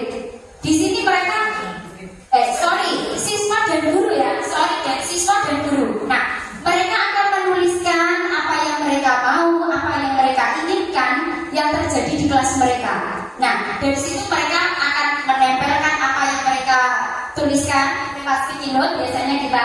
Kemudian kita menggabungkan antara hal yang sama, misalnya ini disiplin, ini harus menaati, itu kan satu garis sama. Yang sama nanti kita golongkan bersama, akan terkumpul suatu hal yang lebih singkat, nanti akan ada beberapa, tidak akan banyak. Biasanya anak-anak itu mirip-mirip gitu. Nah, dan juga kita menggunakan satu karena itu berasal dari anak. Mereka kan yakin mereka itu berasal dari mereka. Otomatis mereka tidak terpaksa melakukannya. Kalau aturan itu satu arah, kita yang memaksa, mereka harus mau. Tapi kalau yang keyakinan itu dari mereka, berasal dari mereka, ya kan? Seperti itu. Yang kedua itu dari mereka. Kemudian tidak menggunakan bahasa yang negatif, maksudnya tidak menggunakan kata jangan, terus tidak boleh. Nah, itu untuk menimbulkan pikiran yang positif. Jadi mereka melakukannya tidak terpaksa. Kadang itu kalau kita terdoktrin kalimat negatif, itu kayak bawaannya negatif. Oh, gak boleh begini, tidak boleh begini. Tapi menggunakan kata yang positif seperti itu. Nah, terkait dengan segitiga institusi ini, nah ada 3 tahapan. Ketika mereka melakukan hal yang kurang pas dengan kesepakatan atau peraturan, ada 3. Yang pertama yaitu silakan Bu, lanjut. Menstabilkan identitas. Hal ini terkait dengan suatu hal selalu ada proses yang namanya kesalahan. Pasti itu. Jadi kita tidak akan mengejar anak. Terus salah terus tidak. Karena suatu proses itu pasti ada salahnya. Ya, jadi akan ada kata berbuat salah itu tidak apa-apa. Itu hal wajar. Seperti itu. Atau bisa juga mungkin tidak ada manusia yang sempurna. Ya, dan selanjutnya juga mungkin ada kita bisa menyelesaikan masalah ini. Ini hal wajar. Kamu jangan takut. Ya. Ini adalah menstabilkan identitas. Kaitannya dengan proses itu hal yang sangat itu wajar. Lanjut Bu. Nah, yang kedua ada validasi tindakan yang salah. Ini terkait dengan kebutuhan manusia tadi. Seseorang itu melakukan hal, pasti ada hal yang ingin dicapai, ingin dilakukan. Nah, terkait dengan kebutuhan tadi, ada yang ingin diperhatikan atau ada yang ingin diakui. Nah, ini kaitannya dengan ini.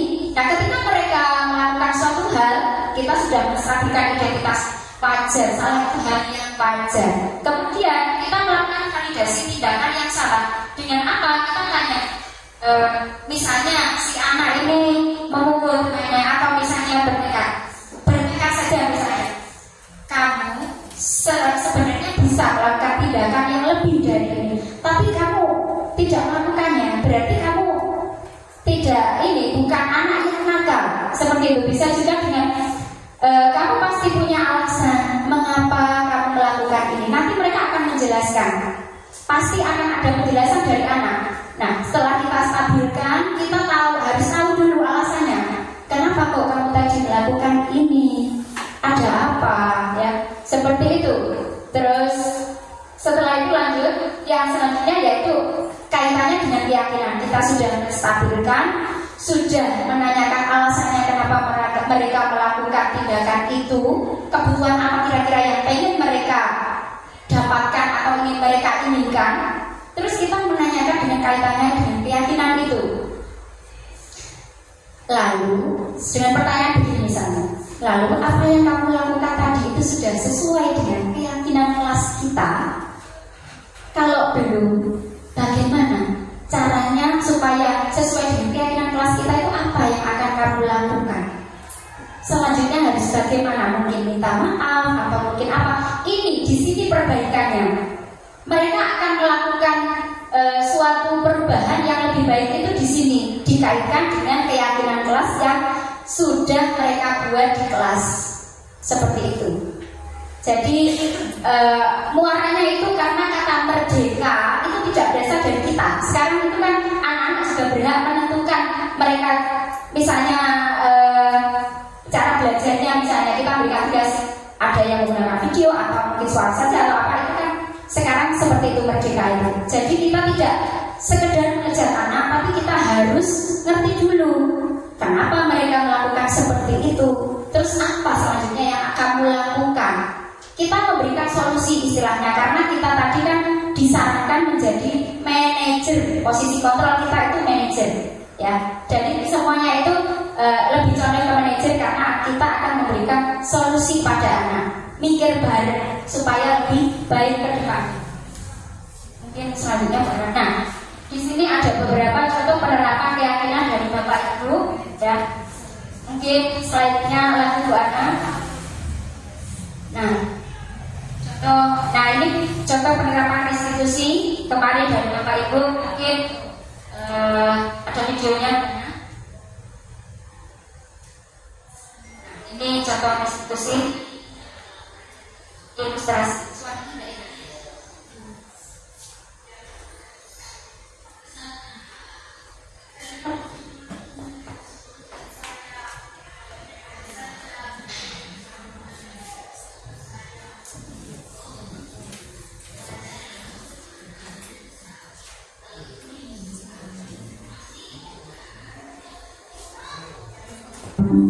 Lalu apa yang kamu lakukan dari Syekna? Dengan bersadar saya mendapat jalan. Oh, pasti kamu berbuat seperti itu masih ada alasannya ya? Maksud saya jangan sekolah yang ngomong soal tapi saya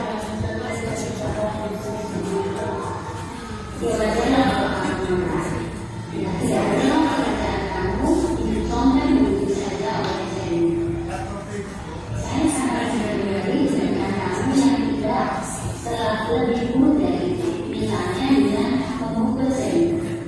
Sekarang coba kita pikirkan bersama, apakah tindakan kamu mana itu sesuai dengan keyakinan kita? Menurut kamu keyakinan kelas apa yang kamu langgar? Oke, menurut kamu mengenai anak itu penting atau tidak? Kemudian kalau menurut kamu penting, jadi keyakinan apa yang bisa kamu lakukan pada saat kamu menang? Berusaha. Kamu bersedia menghadapi masalah ini? Apa yang akan kamu lakukan kalau kamu menang? Saya akan berusaha dengan saya. Kalau dengan jelek, saya akan melaporkan kepada Bapak atau guru mata pelajaran atau keluarga saya. Tepat sekali tindakan kamu. Tetap semangat ya. Ya, terima kasih. Ya. Sekarang silakan kembali ke kelas.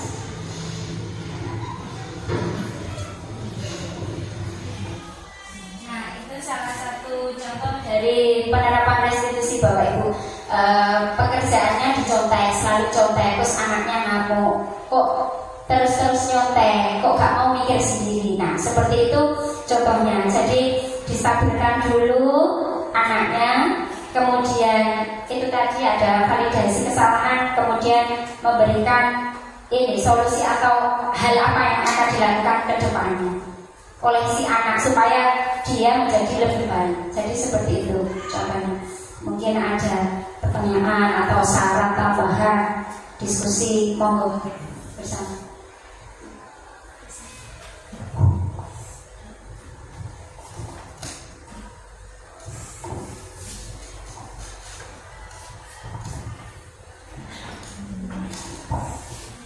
Benar Bapak Ibu di sini. Nama saya Isa.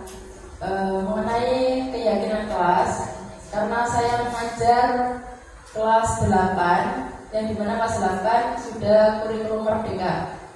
Untuk kelasnya kan tetap juga. Setiap saya mengajar di kelas 8, di setiap kelas terkadang ada tulisan keyakinan kelas, kesepakatan kelas. Nah, tapi ada beberapa kelas yang tidak ada keyakinan atau kesepakatan kelas. Apakah wajib atau bagaimana Bu untuk mengenai kesepakatan kelas atau yang keyakinan kelas itu? Dan apakah berlaku untuk yang kurikulum merdeka maupun K13? Terima kasih untuk Bu Lisa. Untuk keyakinan kelas sendiri sebenarnya ini bukan masalah kurikulum kalau menurut saya. Ini kan untuk apa? Istilahnya untuk membuat anak lebih teratur. Tapi menurut versi mereka, menurut keinginan mereka itu pengennya seperti apa. Jadi istilahnya untuk mempermudah, untuk mendisiplinkan, tapi berasal dari mereka. Seperti itu. Dan untuk keyakinan kelas sendiri sebenarnya bisa juga kita buat keyakinan sekolah bahkan ya. Tapi itu melibatkan semua banyak pihak. Maka dari itu kita mulai dari kecil dulu, mulai dari kelas-kelas dulu. Yang namanya keyakinan saya kira tidak akan ada yang jelek, pasti bagus isinya, pasti mirip-mirip sama-sama. Dan kalau nanti misalnya sudah oke dari semua kelas ya, sudah mulai kita turunkan dari kelas-kelas, antar muda semua, bisa nanti lebih menyeluruh ke kelas, keyakinan sekolah bisa. Seperti itu bisa menurut saya. Mungkin ada tambahan dari Bapak Ibu yang lain. Monggo.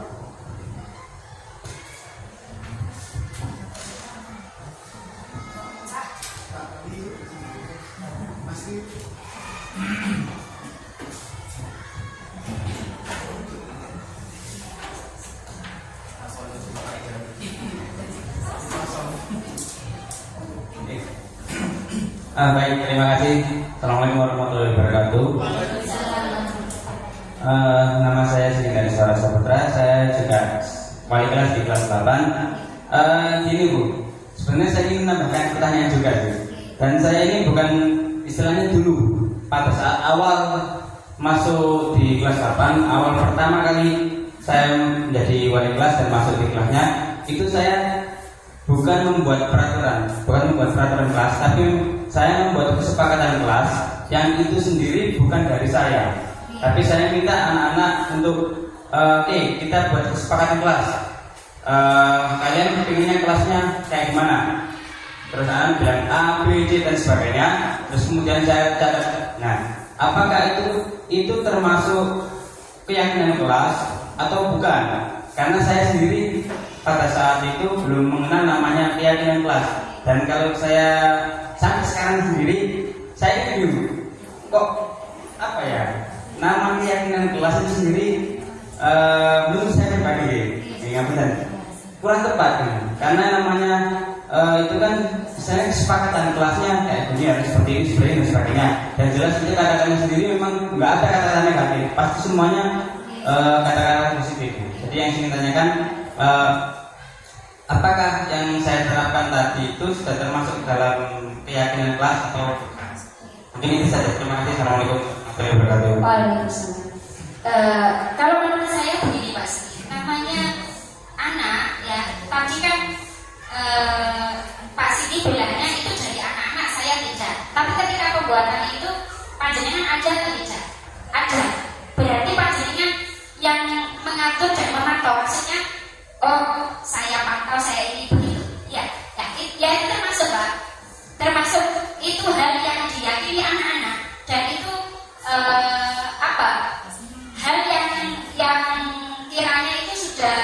dilaksanakan, tapi tidak sadar.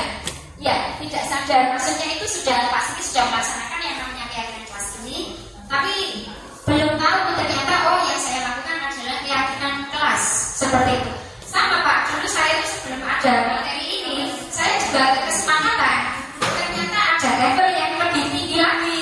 Nah, awalnya dulu ya memang kita belum tahu, kita peraturan dulu. Ternyata yang namanya peraturan itu kan satu arah, anak dipaksa mau nggak mau harus, kalau enggak berarti ada hukuman. Nah, setelah itu kesepakatan, ternyata kesepakatan itu ada levelnya lagi, atasnya jualnya lagi, ada keyakinan ini tadi. Kalau keyakinan itu memang berasal dari anak-anak. Nah, kita bisa mantau atas pelaksanaan itu. Ya, kalau misalnya anak tidak melaksanakan atau tidak apa, kita bisa mengevaluasi, juga bisa dengan melakukan tindakan restitusi ini. Ya, baik. Kalau restitusi ini memang Bapak Ibu namanya suatu hal itu proses, tidak bisa langsung selesai, tidak akan bisa, saya yakin. Ya, tidak akan bisa. Namanya kita kan memproses koran itu tidak akan seketika dia spontan berubah. Akan ada yang namanya liku-liku, ya, jungkir balik dan lain-lain. Tapi saya yakin anak itu seiring berjalannya waktu mereka akan tahu kok ini hal baik hal buruk. Karena saya sudah mengalami sendiri seperti ini. Dulu anak saya namanya Nyanyat itu. Nah, banyak ada beberapa ya alhamdulillah sekarang SMK. Kalau mereka datang ke sini alhamdulillah sapanya itu sudah ada. Cerita baik-baiknya sudah ada. Kita tidak bisa langsung jedas ini anak berubah dalam waktu 1 malam, tidak akan bisa. Semuanya butuh proses dan kesabaran kita pastinya. Yang namanya juga anak-anak kalau kita bilang, tapi kan tetap saja semuanya berproses seperti itu. Mungkin ada tambahan atau saran atau masukan untuk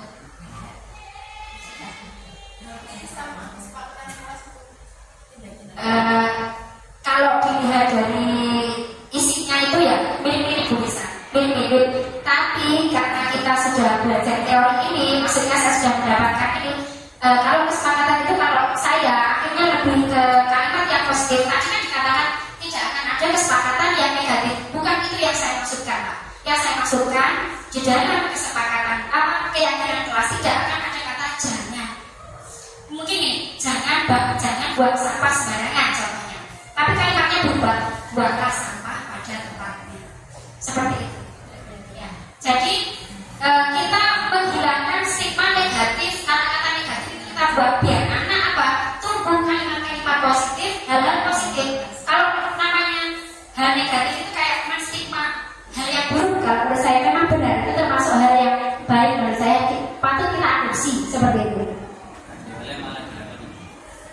Kalau malah dilakoni, nah itu apa posisi kita yang manajer tadi, kita harus selalu memotivasi, selalu ayo nak ya, namanya guru harus banyak sabar. Oke, monggo.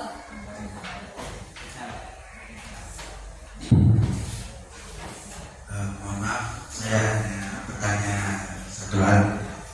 Kan saya juga baru jadi wali kelas. Dan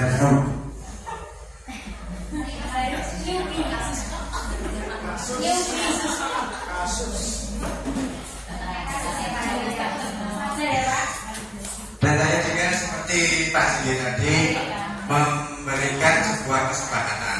Tapi selain dari kesepakatan yang mungkin tidak bisa dikatakan negatif, positif, saya juga membuat kesepakatan tentang hukuman. Jika ada yang melanggar misalnya denda atau bagaimana, apakah perlu di keyakinan ini menerapkan hal tersebut atau tidak gitu. Karena kalau menurut saya, kalau untuk masalah seperti itu kan sekali lagi mengingatkan anak-anak untuk tidak melakukan itu gitu. Apakah perlu di keyakinan ini menambahkan hal tersebut? Mungkin hanya itu saja. Suatu ini ya tadi ada hukuman misalnya nggak menaati ini, ada hukumannya ini gitu. Nah, kalau menurut saya ini bukan hukuman Pak. Kalau sudah ada kesepakatan tapi lebih ke situ itu bukan hukuman, tapi jatuhnya ke konsekuensi.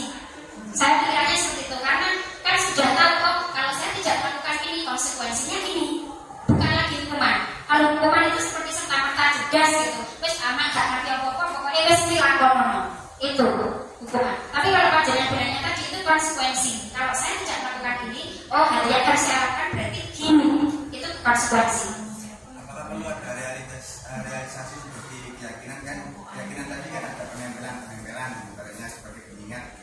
Apakah untuk konsekuensi sendiri perlu juga dibuatkan seperti itu sehingga untuk mengingatkan anak-anak lagi gitu? Kalau menurut saya supaya lebih anak-anak setiap hari tahu setiap hari kan ya tidak apa-apa. Kadang itu ada yang cuek, kita ngomongnya banyak nggak masuk. Lebih baik kita anak setiap hari keluar masuk kelas itu saya yakin pasti hafal apa letak rokok digunakan pasti. Karena kan kurang lebih 1 tahun yang mereka akan tahu. Dan itu juga akan menguatkan, oh ada, ternyata ada kesepakatan, ada ini berarti seperti itu. Tapi kalau namanya kesepakatan itu konsekuensi itu saya kira tidak ada sebenarnya. Tapi lebih ke ayo bareng-bareng, tidak dilakoni, disepakati bareng-bareng, keyakinan diyakini bareng-bareng seperti itu. Jadi sabar-sabar ya Pak Rio ya, ya wali kelas baru, awal-awal sudah dapat kasus besar ya.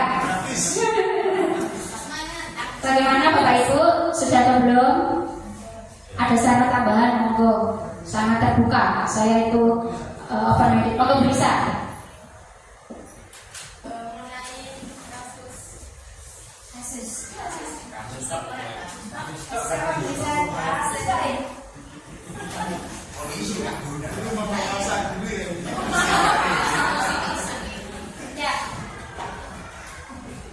Tadi dicontohkan ada beberapa kasus yang mengenai mencontoh dan dicontoh. Kalau kasusnya berat atau fatal, untuk posisi kontrol, Ya.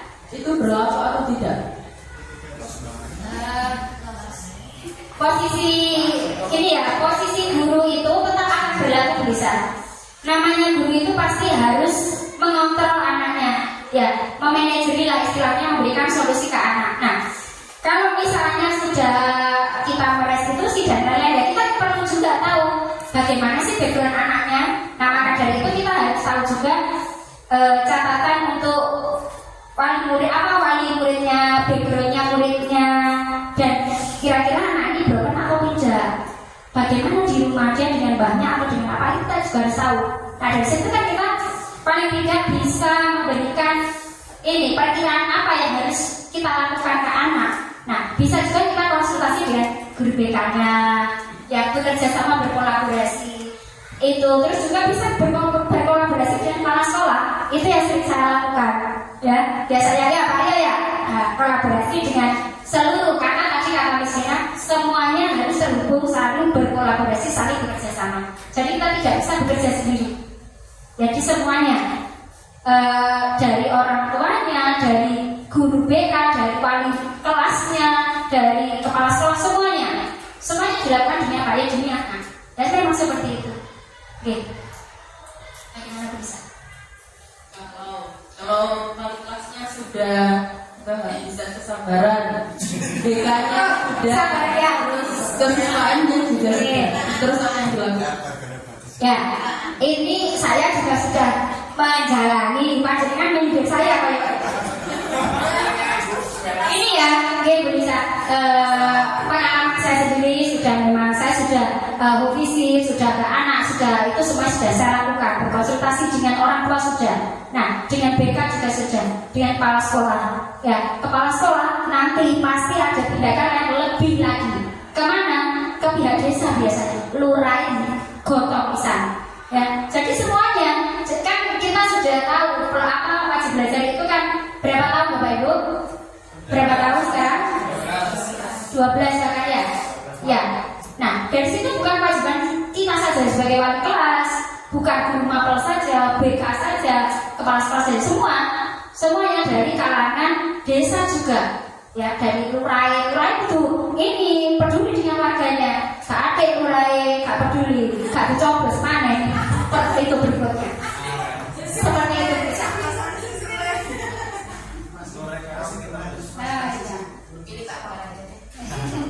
Jadi kolaborasi antara semuanya, semua pihak.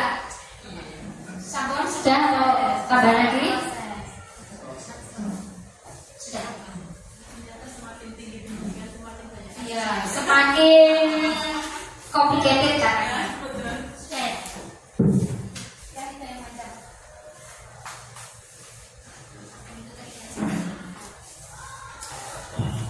Jadi dalam penerapan disiplin positif Bapak Ibu, hendaknya guru memiliki standar kepribadian. Nah, kita harus menjadi contoh yang baik dulu bagi peserta didik kita, anak-anak kita, ya. Dan profesional dalam artian ya, kita harus belajar lagi. Namanya belajar kan sepanjang hayat. Tidak cukup S1, sekarang S2 atau apa, ya harus belajar. Belajar tidak hanya dalam bangku atau universitas, tapi semuanya bisa jadi guru bagi kita. Nah, kemudian dan sosial yang baik. Nah, ini yang perlu dan penting. Bersosial yang baik dengan semuanya. Tidak memilih ini itu, ya, kulit hitam putih dan lain tidak. Semuanya sama. Nah, hal tersebut ditujukan dengan kemampuan guru merefleksi dirinya dalam posisi kontrol saat ini. Jadi kita harus tahu posisi kontrol kita ke anak. Dan bagaimana perjalanan dirinya sebagai among atau manajer yang menuntut murid-muridnya menjadi insan yang mandiri, merdeka, tapi tetap bertanggung jawab. Jadi seperti itu Bapak Ibu. Ibu. Nah, ini ya sekian dan terima kasih. Ada pantun, saya dibuatkan pantun ini. Anak kecil ketawa cekikikan. Cantik, oh ya siap. Iya ya siap. Karena dia mantan Mijahatori. Terima kasih saya haturkan karena sudah sabar untuk menyimak materi.